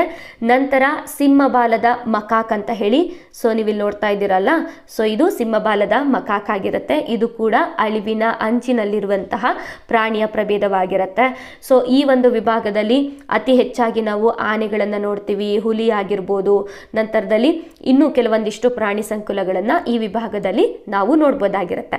ಸೊ ನಂತರ ಸಸ್ಯವರ್ಗ ಅಂತ ಹೇಳಿ ಬಂದಂಥ ಸಂದರ್ಭದಲ್ಲಿ 3300ಕ್ಕೂ ಹೆಚ್ಚಿನ ಜಾತಿಯ ಹೂ ಬಿಡುವಂತಹ ಸಸ್ಯಗಳನ್ನು ನಾವು ನೋಡ್ಬೋದಾಗಿರುತ್ತೆ. ಸೊ ಇದರಲ್ಲಿ 132 ಜಾತಿಗಳೇನಾಗಿರುತ್ತೆ ಇಲ್ಲೇ ಸ್ಥಳೀಯವಾಗಿರುವಂತಹ ಒಂದು ಸಸ್ಯಗಳು ಅಂತ ಹೇಳಿ ನಾವು ನೋಡ್ಬೋದು. ಸೊ ಇಲ್ಲಿ ನೋಡ್ತಾ ಇದ್ದೀರಾ, ಸೊ ಇದು ಕ್ಯಾಲಕತಾಸ್ ಅನ್ನುವಂತಹ ಒಂದು ಸಸ್ಯವರ್ಗವಾಗಿರುತ್ತೆ. ಸೊ ಇಲ್ಲಿರುವಂಥದ್ದು ನೀಲಗುರಂಜಿ. ಸೊ ನಿಮ್ಮೆಲ್ರಿಗೂ ಕೂಡ ಗೊತ್ತಿರುತ್ತೆ, ಪಶ್ಚಿಮ ಘಟ್ಟಗಳಲ್ಲಿ 12 ವರ್ಷಗಳಿಗೊಮ್ಮೆ ಹರಳುವಂತಹ ಒಂದು ಹೂ ಆಗಿರುತ್ತೆ ಇದು ನೀಲಗುರಂಜಿ ಒಂದು ಫ್ಲವರ್ ಅಂತ ಹೇಳ್ಬೋದು. ನಂತರ ಸೊ ನೀವಿಲ್ಲಿ ನೋಡ್ತಾ ಇರುವಂಥದ್ದು ಆರ್ಕಿಡ್ ಫ್ಲವರ್ ಅಂತ ಹೇಳಿ ನೀವು ನೋಡ್ಬೋದಾಗಿರುತ್ತೆ. ಓಕೆ, ಸೊ ಇದಾದ ನಂತರ ಏನು ಮ್ಯಾನ್ ಮತ್ತು ಬಯೋಸ್ಪಿಯರ್ ಕಾರ್ಯಕ್ರಮ ಏನಿರುತ್ತೆ, ಸೊ ಇದರಲ್ಲಿ 3 ರೀತಿಯಾದಂತಹ ವಲಯಗಳನ್ನು ನಾವು ನೋಡ್ಬೋದಾಗಿರುತ್ತೆ. ಸೊ ನಾನು ಆಗಲೇ ಹೇಳಿದೆ, ಮ್ಯಾಪನ್ನು ತೋರಿಸುವಂಥ ಸಂದರ್ಭದಲ್ಲಿ ಕೋರ್ ಝೋನ್ ಅಂತ ಇರುತ್ತೆ, ಬಫರ್ ಝೋನ್ ಅಂತ ಇರುತ್ತೆ ಅಂತ ಹೇಳಿ. ಸೊ ನೀವಿಲ್ಲಿ ನೋಡ್ತಾ ಇದ್ದೀರಾ, ಇದು ಕೋರ್ ಝೋನ್ ಆಗಿರುತ್ತೆ. ಸೊ ಇಲ್ಲಿ ಯಾವುದೇ ರೀತಿಯಾದಂತಹ ಮಾನವರ ಚಟುವಟಿಕೆಗಳಿಗೆ ಅವಕಾಶ ಕೊಡೋದಿಲ್ಲ. ಹಾಗಾಗಿ ಇದು ಬಹಳಷ್ಟು ಪ್ರೊಟೆಕ್ಟೆಡ್ ಏರಿಯಾ ಅಂತ ಹೇಳಿ ನಾವು ನೋಡ್ಬೋದು. ಇದಾದ ನಂತರ ಬಫರ್ ಝೋನ್ ಅಂತ ಹೇಳಿ ಬರುತ್ತೆ. ಇಲ್ಲಿ ಒಂದಿಷ್ಟು ಕಾನೂನು ಮತ್ತು ನೀತಿಗಳನ್ನು ಜಾರಿಗೆ ತರೋದ್ರ ಮೂಲಕ ಸಂಶೋಧನೆಗಾಗಿರ್ಬೋದು ಅಥವಾ ಎಜುಕೇಷನ್ಗೆ ಸಂಬಂಧಪಟ್ಟಂಥ ವಿಚಾರಗಳಿಗೆ ಅವಕಾಶವನ್ನು ಮಾಡಿಕೊಡ್ತಾರೆ ಅಂತ ಹೇಳಿ ನೋಡ್ಬೋದು. ನಂತರ ಹೊರವಲಯ ಅಂತ ಬಂದಾಗ ಟ್ರಾನ್ಸಿಷನ್ ಝೋನ್ ಅಂತ ಹೇಳಿ ಕರಿತೀವಿ. ಆಲ್ಮೋಸ್ಟ್ ಇಲ್ಲಿ ಎಲ್ಲ ರೀತಿಯಾದಂತಹ ಮಾನವೀಯ ಚಟುವಟಿಕೆಗಳು ಇರುತ್ತೆ ಅಂತ ಹೇಳಿ ನಾವು ನೋಡ್ಬೋದು. ಸೊ ಇದ್ರ ಬಗ್ಗೆ ನಾವು ನೋಡ್ತಾ ಹೋಗೋಣ. ಸೊ ಕೋರ್ ಏರಿಯಾ ಅಂತ ಬಂದಾಗ ಕಠಿಣವಾದ ಸಂರಕ್ಷಿತ ಪ್ರದೇಶವಾಗಿರುತ್ತೆ, ವನ್ಯಜೀವಿಗಳ ನೈಸರ್ಗಿಕ ವಾಸನೆಲೆಯಾಗಿರುತ್ತೆ.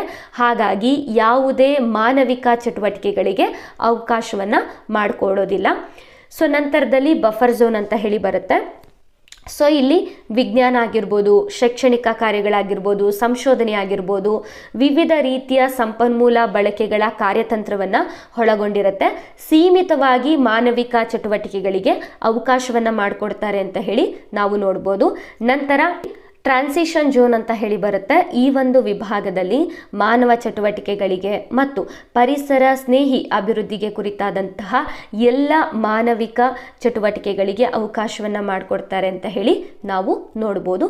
ಸೊ ಈ ಒಂದು ಮ್ಯಾಪಲ್ಲೇ ನೀವು ಅರ್ಥ ಮಾಡ್ಕೊಳ್ಬೋದಾಗಿರುತ್ತೆ. ಸೊ ಇದು ಬಯೋಡೈವರ್ಸಿಟಿ ಅಂದರೆ ಬಹಳಷ್ಟು ಪ್ರೊಟೆಕ್ಟೆಡ್ ಏರಿಯಾ, ಇದು ಕೋರ್ ಝೋನಲ್ಲಿ ಕಂಡುಬರುತ್ತೆ. ನಂತರ ಸೊ ಬಫರ್ ಝೋನಲ್ಲಿ ಸೊ ನೀವು ಟೂರಿಸಮನ್ನು ನೋಡ್ತಾ ಇದ್ದೀರಾ. ನಂತರ ಹ್ಯೂಮನ್ ಸೆಟಲ್ಮೆಂಟ್ಗೆ ಒಂದಿಷ್ಟು ಅವಕಾಶವನ್ನು ಮಾಡಿಕೊಟ್ಟಿರ್ತಾರೆ. ನಂತರ ಒಂದಿಷ್ಟು ಎಜುಕೇಷನ್ಗೆ ಸಂಬಂಧಪಟ್ಟಂಥ ಅವಕಾಶ ಮಾಡಿಕೊಟ್ಟಿರ್ತಾರೆ. ನಂತರ ರಿಸರ್ಚ್ಗೆ ಸಂಬಂಧಪಟ್ಟಂಥ ಒಂದಿಷ್ಟು ಅವಕಾಶಗಳನ್ನು ಮಾಡಿಕೊಟ್ಟಿರ್ತಾರೆ. ಸೊ ಇದಾದ ನಂತರದಲ್ಲಿ ಬಯೋಸ್ಪಿಯರ್ ರಿಸರ್ವ್ ಏನಿರುತ್ತೆ, ಸೊ ಇದರ ಗಡಿಯನ್ನು ಭಾಳಷ್ಟು ಶಾಸನಬದ್ಧವಾಗಿ ಗುರುತಿಸಿರ್ತಾರೆ ಅಂತ ಹೇಳಿ ನಾವು ನೋಡ್ಬೋದು. ಕೋರ್ ಝೋನಲ್ಲಿ ಯಾವುದೇ ರೀತಿಯಾಗಿ ಪ್ರವಾಸೋದ್ಯಮಕ್ಕೆ ಅವಕಾಶವನ್ನು ಮಾಡಿಕೊಡೋದಿಲ್ಲ. ಸ್ಥಳೀಯ ಜನರಿಗೆ ಈ ಒಂದು ಸಂರಕ್ಷಣಾ ವಿಧಾನದಲ್ಲಿ ಮಹತ್ವದ ಪಾತ್ರವನ್ನು ನೀಡಲಾಗುತ್ತೆ ಅಂತ ಹೇಳಿ ನಾವು ನೋಡ್ಬೋದು. ಸೊ ಬಯೋಸ್ಪಿಯರ್ ರಿಸರ್ವ್ ಅಂತ ಬಂದಂಥ ಸಂದರ್ಭದಲ್ಲಿ ಈ ಒಂದು ರಿಸರ್ವ್ನ ಒಳಗಡೆ ನಾವು ವನ್ಯಜೀವಿ ಧಾಮಗಳನ್ನು, ರಾಷ್ಟ್ರೀಯ ಉದ್ಯಾನವನಗಳನ್ನು ಹಾಗೆ ಇನ್ನಿತರ ಸಂರಕ್ಷಿತ ಪ್ರದೇಶಗಳನ್ನು ಒಳಗೊಂಡಿರುವಂಥದ್ದನ್ನು ನಾವು ಗಮನಿಸ್ಬೋದಾಗಿರುತ್ತೆ. ಸೊ ನೀವು ಚಿತ್ರದಲ್ಲೇ ಮ್ಯಾಪಲ್ಲೇ ನೀವು ಗಮನಿಸಿರ್ತೀರಾ, ಎಲ್ಲ ರೀತಿಯಾದಂತಹ ಸಂರಕ್ಷಿತ ಪ್ರದೇಶಗಳನ್ನು ನೋಡಿದ್ವಿ, ವನ್ಯಜೀವಿ ಅಭಯಾರಣ್ಯಗಳನ್ನು ನೋಡಿದ್ವಿ, ನ್ಯಾಷನಲ್ ಪಾರ್ಕ್ಗಳನ್ನು ನೋಡಿದ್ವಿ. ಹಾಗಾಗಿ ಇದರಿಂದ ನಾವೇನು ಅರ್ಥ ಮಾಡ್ಕೊಳ್ಬೋದು ಅಂದರೆ, ಒಂದು ಬಯೋಸ್ಪಿಯರ್ ರಿಸರ್ವ್ ಅಂತ ಹೇಳಿ ಬಂದಂಥ ಸಂದರ್ಭದಲ್ಲಿ ಆ ಪ್ರದೇಶದ ಒಳಗಡೆ ನ್ಯಾಷನಲ್ ಪಾರ್ಕ್ ಆದರೂ ಇರ್ಬೋದು, ವನ್ಯಜೀವಿ ಅಭಯಾರಣ್ಯಗಳಾದರೂ ಇರ್ಬೋದು, ಅಥವಾ ಇನ್ನಿತರ ಸಂರಕ್ಷಿತ ಪ್ರದೇಶವನ್ನು ಕೂಡ ಒಳಗೊಂಡಿರ್ಬೋದು ಅನ್ನುವಂಥ ಮಾಹಿತಿಯನ್ನು ಸೊ ನಾವು ತಿಳ್ಕೊಳ್ಬೋದಾಗಿರುತ್ತೆ. ಸೊ ಇದಿಷ್ಟು ಕೂಡ ಬಯೋಸ್ಪಿಯರ್ ರಿಸರ್ವ್ಗೆ ಸಂಬಂಧಪಟ್ಟಂತಹ ಒಂದು ಸಂಪೂರ್ಣವಾದ ಮಾಹಿತಿ ಆಗಿರುತ್ತೆ. ಓಕೆ, ಸೊ ಇದಾದ ನಂತರ ನಾವು ಅಧ್ಯಯನವನ್ನು ಮಾಡಬೇಕಾಗುತ್ತೆ ನಮ್ಮ ಕರ್ನಾಟಕದಲ್ಲಿರುವಂತಹ ಯುನೆಸ್ಕೋ ಗುರುತಿಸಿರುವಂತಹ ವಿಶ್ವ ಪಾರಂಪರಿಕ ತಾಣಗಳ ಬಗ್ಗೆ ನಾವು ಅಧ್ಯಯನವನ್ನು ಮಾಡಬೇಕಾಗತ್ತೆ. ಸೊ ಯುನೆಸ್ಕೋ ವಿಶ್ವ ಪಾರಂಪರಿಕ ತಾಣಗಳು ಅಂತ ಬಂದಂಥ ಸಂದರ್ಭದಲ್ಲಿ ಈಗಾಗಲೇ ನಾನು ಸಂಪೂರ್ಣವಾದ ವಿಷಯಗಳನ್ನು ಒಳಗೊಂಡಿರುವಂತಹ ತರಗತಿಯನ್ನು ಈಗ ಆಲ್ರೆಡಿ ನಾನು ಅಪ್ಲೋಡ್ ಮಾಡಿದ್ದೇನೆ. ಸೊ ಅದರ ಲಿಂಕನ್ನು ನಾನು ಡಿಸ್ಕ್ರಿಪ್ಷನಲ್ಲಿ ಕೊಟ್ಟಿರ್ತೀನಿ. ಸೊ ನೀವು ಕ್ಲಾಸನ್ನು ನೋಡ್ಬೋದಾಗಿರುತ್ತೆ. ಕರ್ನಾಟಕಕ್ಕೆ ಸಂಬಂಧಪಟ್ಟಂತಹ ಮಾಹಿತಿಯನ್ನು ಮಾತ್ರ ಈ ಒಂದು ತರಗತಿಯಲ್ಲಿ ನಾನು ಚರ್ಚೆಯನ್ನು ಮಾಡ್ತೀನಿ. ಸೊ ಯುನೆಸ್ಕೋ ಅಂತ ಹೇಳಿ ಬಂದಂಥ ಸಂದರ್ಭದಲ್ಲಿ ವಿಶ್ವ ಪಾರಂಪರಿಕ ತಾಣಗಳು ಅಂತ ಬಂದಾಗ ನಾವು ಎರಡು ರೀತಿಯಾದಂತಹ ವಿಶ್ವ ಪಾರಂಪರಿಕ ತಾಣಗಳನ್ನು ನಾವು ನೋಡ್ಬೋದಾಗಿರುತ್ತೆ. ಒಂದು ಸಾಂಸ್ಕೃತಿಕ ವಿಭಾಗದಲ್ಲಿ ಅಂದರೆ ಕಲ್ಚರಲ್ ವಿಭಾಗದಲ್ಲಿ, ನಂತರದಲ್ಲಿ ನೈಸರ್ಗಿಕ ಅಂದರೆ ನ್ಯಾಚುರಲ್ ವಿಭಾಗದಲ್ಲಿ ನಾವು ತಾಣಗಳನ್ನು ಗುರುತಿಸಬಹುದು. ಸೊ ಹಾಗಾಗಿ ಯುನೆಸ್ಕೋದಲ್ಲಿ ಎರಡು ರೀತಿಯಾದಂತಹ ಸಂಘಟನೆಗಳನ್ನು ನಾವು ನೋಡ್ತೀವಿ. ಸೊ ಯಾವುದು ಅಂತ ಹೇಳಿದ್ರೆ ಮೊದಲಿಗೆ IUCN ಅಂತ ಹೇಳಿ, international union for conservation of nature ಅಂತ ಹೇಳಿ ಈ ಒಂದು ಸಂಸ್ಥೆ ಏನು ಮಾಡುತ್ತೆ ಅಂದರೆ ಪ್ರಪಂಚದಾದ್ಯಂತ ನೈಸರ್ಗಿಕ ತಾಣಗಳನ್ನು ಮೌಲ್ಯಮಾಪನವನ್ನು ಮಾಡುತ್ತೆ. ಹಾಗೆ ಯುನೆಸ್ಕೋ ವಿಶ್ವ ಪಾರಂಪರಿಕ ನೈಸರ್ಗಿಕ ತಾಣ ಅಂತ ಹೇಳಿ ಗುರುತಿಸಲಿಕ್ಕೆ ಈ ಒಂದು ಸಂಸ್ಥೆ ಒಂದು ಕೆಲಸವನ್ನು ನಿರ್ವಹಿಸುತ್ತೆ ಅಂತ ಹೇಳಿ ನಾವು ನೋಡ್ಬೋದು. ನಂತರದಲ್ಲಿ ಸಾಂಸ್ಕೃತಿಕ ತಾಣಗಳು ಅಂತ ಬಂದಂಥ ಸಂದರ್ಭದಲ್ಲಿ ICOMOS ಅಂತ ಹೇಳಿ ಬರುತ್ತೆ, International Council on Monuments and Sites ಅಂತ ಹೇಳಿ ಬರುತ್ತೆ.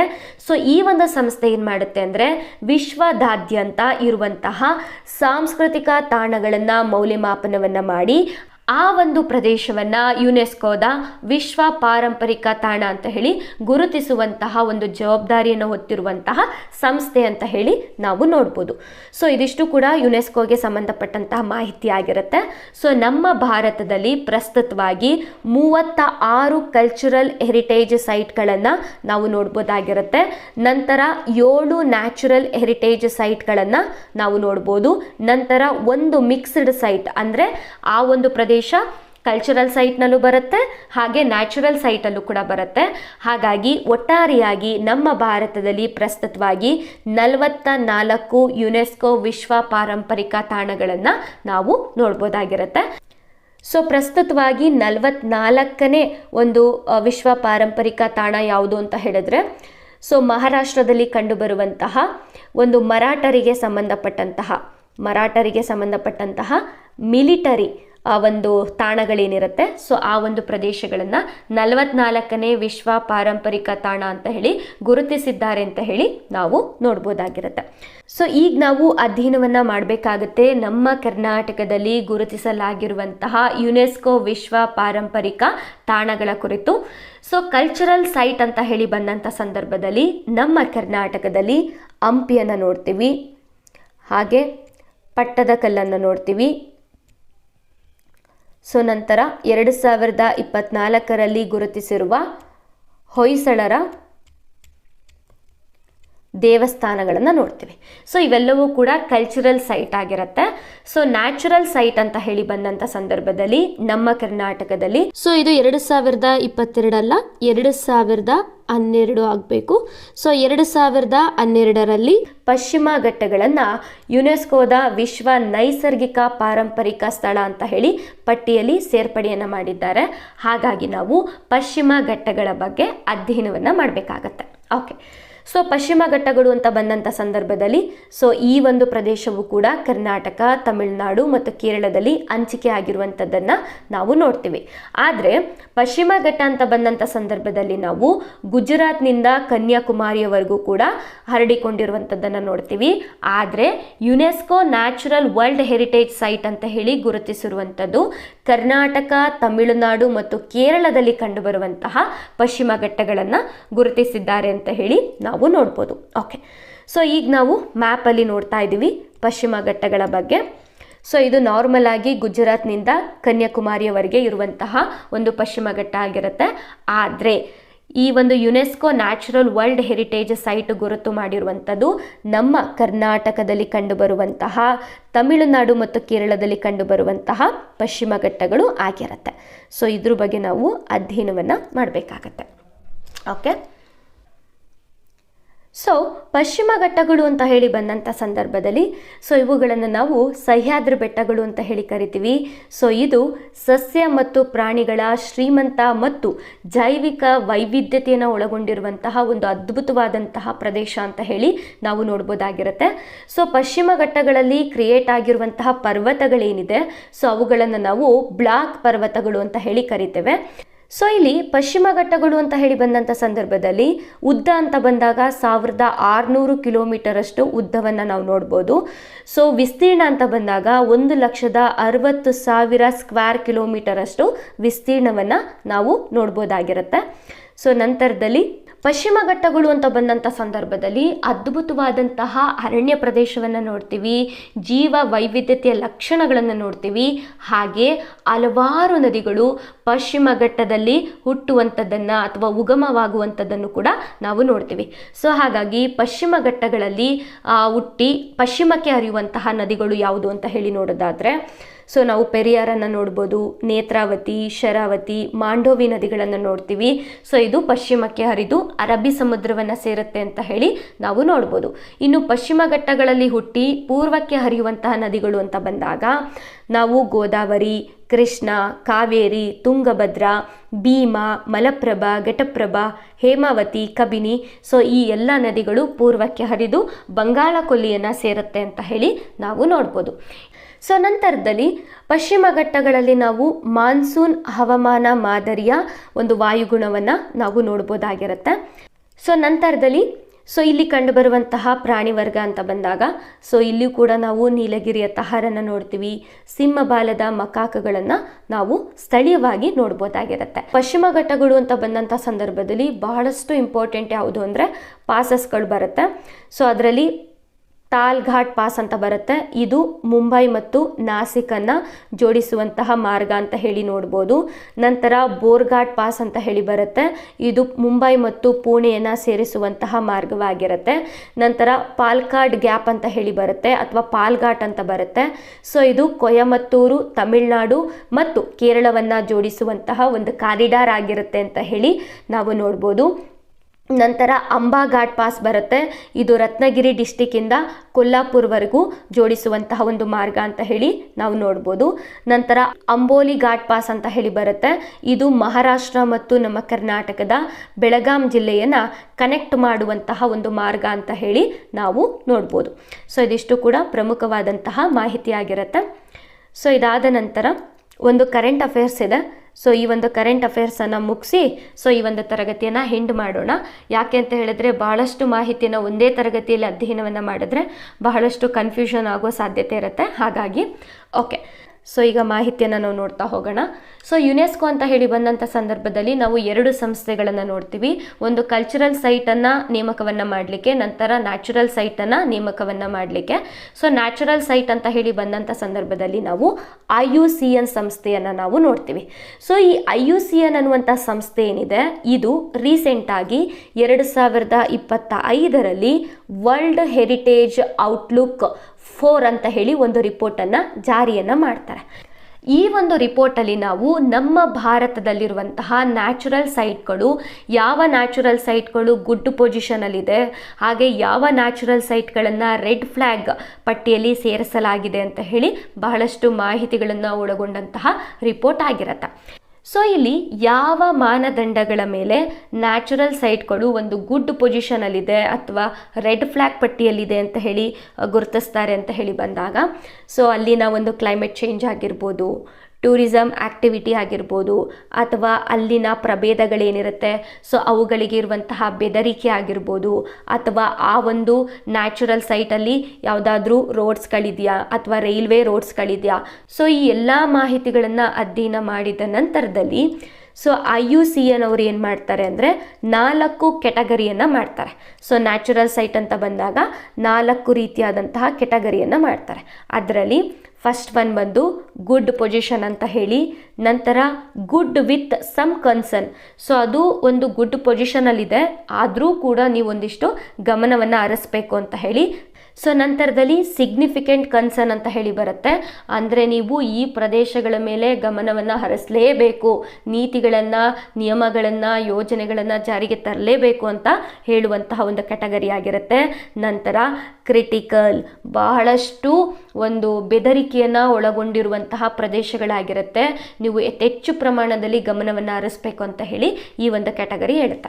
ಸೊ ಈ 4 ಕ್ಯಾಟಗರಿಯಲ್ಲಿ ನಮ್ಮ ಭಾರತದಲ್ಲಿ ಯಾವೆಲ್ಲ ನ್ಯಾಚುರಲ್ ಸೈಟ್ಗಳಿದೆ ಅಂತ ಹೇಳಿ ನಾವು ನೋಡ್ತಾ ಹೋಗೋಣ. ಸೊ ನಮ್ಮ ಭಾರತದ ನ್ಯಾಚುರಲ್ ಸೈಟ್ಗಳಲ್ಲಿ ಗುಡ್ ಪೊಸಿಷನ್ ಅಲ್ಲಿರುವಂತಹ ನ್ಯಾಚುರಲ್ ಸೈಟ್ ಯಾವುದು ಅಂತ ಹೇಳಿದ್ರೆ ಸಿಕ್ಕಿಮಲ್ಲಿ ಕಂಡುಬರುವಂತಹ ಕಾಂಚನಜುಂಗ ನ್ಯಾಷನಲ್ ಪಾರ್ಕ್ ಆಗಿರುತ್ತೆ. ನಂತರ ಗುಡ್ ವಿತ್ ಸಮ್ ಕನ್ಸರ್ನ್ ಅಂತ ಹೇಳಿ ಬಂದಂಥ ಸಂದರ್ಭದಲ್ಲಿ ನಮ್ಮ ಭಾರತದ 4 ನ್ಯಾಚುರಲ್ ಸೈಟ್ಗಳನ್ನು ನಾವು ನೋಡ್ಬೋದು. ಸೊ ಯಾವುದು ಅಂತ ಹೇಳಿದ್ರೆ ಮೊದಲಿಗೆ ಗ್ರೇಟ್ ಹಿಮಾಲಯನ್ ನ್ಯಾಷನಲ್ ಪಾರ್ಕ್ ಆಗಿರುತ್ತೆ. ನಂತರ Kaziranga national park, Keoladeo national park, ನಂತರ ನಂದಾದೇವಿ ಮತ್ತು valley of flower national park ಏನಿರುತ್ತೆ. ಸೊ ಇದು ಗುಡ್ ಪೊಸಿಷನಲ್ಲಿದೆ, ಆದರೂ ಕೂಡ ನೀವು ಸ್ವಲ್ಪ ಕನ್ಸರ್ನನ್ನು ತೋರಿಸ್ಬೇಕು ಅಂತ ಹೇಳಿ ಹೇಳ್ತಾ ಇದ್ದಾರೆ. ನಂತರದಲ್ಲಿ ನಮ್ಮ ಭಾರತದಲ್ಲಿ ಸಿಗ್ನಿಫಿಕೆಂಟ್ ಕನ್ಸರ್ನ್ ಅಂತ ಹೇಳಿ ಬಂದಂಥ ಸಂದರ್ಭದಲ್ಲಿ 3 ರೀತಿಯಾದಂತಹ ನ್ಯಾಚುರಲ್ ಸೈಟ್ಗಳನ್ನು ನಾವು ನೋಡ್ಬೋದು. ಸೊ ಮೊದಲಿಗೆ ವೆಸ್ಟರ್ನ್ ಘಾಟ್ ಆಗಿರುತ್ತೆ. ನಂತರ ಮಾನಸ ನ್ಯಾಷನಲ್ ಪಾರ್ಕ್, ಇದು ಅಸ್ಸಾಮಲ್ಲಿ ಕಂಡುಬರುತ್ತೆ. ನಂತರ ಸುಂದರ್ಬನ್ಸ್ ನ್ಯಾಷನಲ್ ಪಾರ್ಕ್, ಇದು ವೆಸ್ಟ್ ಬೆಂಗಾಲಲ್ಲಿ ಕಂಡುಬರುತ್ತೆ. ಸೊ ಈ 3 ಪ್ರದೇಶಗಳ ಮೇಲೆ ಭಾರತ ಸರ್ಕಾರ ಏನು ಮಾಡಬೇಕು, ಬಹಳಷ್ಟು ಗಮನವನ್ನು ಹರಿಸಬೇಕು, ನೀತಿ ನಿಯಮಗಳನ್ನು ಜಾರಿಗೆ ತರಬೇಕು ಅಂತ ಹೇಳಿ ಈ ಒಂದು ರಿಪೋರ್ಟ್ ಹೇಳ್ತಾ ಇದೆ ಅಂತ ಹೇಳಿ ನಾವು ನೋಡ್ಬೋದಾಗಿರುತ್ತೆ. ಸೊ ಇಲ್ಲಿ ವೆಸ್ಟರ್ನ್ ಘಾಟ್ ಅಂತ ಹೇಳಿ ಬಂದಂಥ ಸಂದರ್ಭದಲ್ಲೂ ಬಹಳಷ್ಟು ಹೈಡ್ರೋ ಪವರ್ ಪ್ರಾಜೆಕ್ಟ್ಗಳನ್ನು ನೋಡ್ತೀವಿ, ಟೂರಿಸಮನ್ನು ನೋಡ್ತೀವಿ, ಕ್ಲೈಮೇಟ್ ಚೇಂಜನ್ನು ನೋಡ್ತೀವಿ. ನಂತರದಲ್ಲಿ ಬಹಳಷ್ಟು ಪ್ರಭೇದಗಳು ಅಳಿವಿನ ಅಂಚಿನಲ್ಲಿರುವಂಥದ್ದನ್ನು ಕೂಡ ನಾವು ಗಮನಿಸ್ತೀವಿ. ನಂತರ ಮಾನಸ ನ್ಯಾಷನಲ್ ಪಾರ್ಕ್ ಅಂತ ಹೇಳಿ ಬಂದಂಥ ಸಂದರ್ಭದಲ್ಲಿ ಬಹಳಷ್ಟು ಒಂದು ಕ್ರಿಟಿಕಲ್ ಆದಂತಹ ಒಂದು ಸಿಚುವೇಶನ್ಸನ್ನು ನಾವು ನೋಡ್ಬೋದಾಗಿರುತ್ತೆ. ನಂತರ ಸುಂದರ್ಬನ್ಸ್ ನ್ಯಾಷನಲ್ ಪಾರ್ಕ್ ಅಂತ ಹೇಳಿ ಬಂದಾಗ ಅತಿ ಹೆಚ್ಚಾಗಿ ನಾವು ಮ್ಯಾಂಗ್ರೋವ್ಸ್ ಎಕೋಸಿಸ್ಟಮ್ಸ್ ನಾವು ನೋಡ್ತೀವಿ, ಅಲ್ಲೂ ಕೂಡ ಬಹಳಷ್ಟು ಬೆದರಿಕೆಗಳು ಇದೆ ಅಂತ ಹೇಳಿ ನಾವು ನೋಡ್ಬೋದಾಗಿರುತ್ತೆ. ಸೊ ನಂತರದಲ್ಲಿ ವೆಸ್ಟರ್ನ್ ಘಾಟನ್ನು ಏನು ಸಿಗ್ನಿಫಿಕೆಂಟ್ ಕನ್ಸರ್ನ್ ಅಂತ ಹೇಳಿ ಕೆಟಗರಿಯನ್ನು ಮಾಡಿದ್ದಾರೆ. ಸೊ ಇದು 1600 ಕಿಲೋಮೀಟರ್ಗಳಷ್ಟು ಲೆಂತನ್ನು ಒಳಗೊಂಡಿರುತ್ತೆ ಅಂತ ಹೇಳಿ ನೋಡ್ಬೋದು. ನಂತರ ಇದು 6 ರಾಜ್ಯಗಳಲ್ಲಿ ಒಳಗೊಂಡಿರುವಂತಹ ಅಷ್ಟು ಪ್ರದೇಶಗಳಿಗೆ ಸಿಗ್ನಿಫಿಕೆಂಟ್ ಕನ್ಸರ್ನ್ ಅಂತ ಹೇಳಿ ಕೊಟ್ಟಿದ್ದಾರೆ. ಸೊ ಅದರಲ್ಲಿ ಗುಜರಾತ್ ಬರುತ್ತೆ, ಮಹಾರಾಷ್ಟ್ರ ಬರುತ್ತೆ, ಗೋವಾ ಬರುತ್ತೆ, ಕರ್ನಾಟಕ ಬರುತ್ತೆ, ಕೇರಳ ಬರುತ್ತೆ ಮತ್ತು ತಮಿಳುನಾಡು ಬರುತ್ತೆ. ಸೊ ಇದಿಷ್ಟು ಪ್ರದೇಶದಲ್ಲಿ ಹರಡಿಕೊಂಡಿರುವಂತಹ ಪಶ್ಚಿಮ ಘಟ್ಟಗಳ ಬಗ್ಗೆ ಒಂದಿಷ್ಟು ಹೆಚ್ಚಿನ ಪ್ರಮಾಣದಲ್ಲಿ ಗಮನವನ್ನು ಹರಿಸಬೇಕು ಅಂತ ಹೇಳಿ IUCN ಔಟ್ಲುಕ್ 4 ರಿಪೋರ್ಟ್ ಅನ್ನುವಂಥದ್ದು ತಿಳಿಸ್ತಾ ಇದೆ. ಓಕೆ, ಸೊ ಇದಿಷ್ಟು ಕೂಡ ಕರ್ನಾಟಕ ಪರಿಸರ ಸಂಬಂಧಿ ಮಾಹಿತಿಗಳಾಗಿರುತ್ತೆ. ಸೊ ಇನ್ನುಳಿದಂತಹ ಮಾಹಿತಿಗಳನ್ನು ನಾವು ಮುಂದಿನ ತರಗತಿಯಲ್ಲಿ ಅಧ್ಯಯನವನ್ನು ಮಾಡ್ತಾ ಹೋಗೋಣ. ಇಲ್ಲಿವರೆಗೂ ನನ್ನ ತರಗತಿಯನ್ನು ಕೇಳಿದಂತಹ ನಿಮ್ಮೆಲ್ಲರಿಗೂ ಕೂಡ ಧನ್ಯವಾದಗಳು.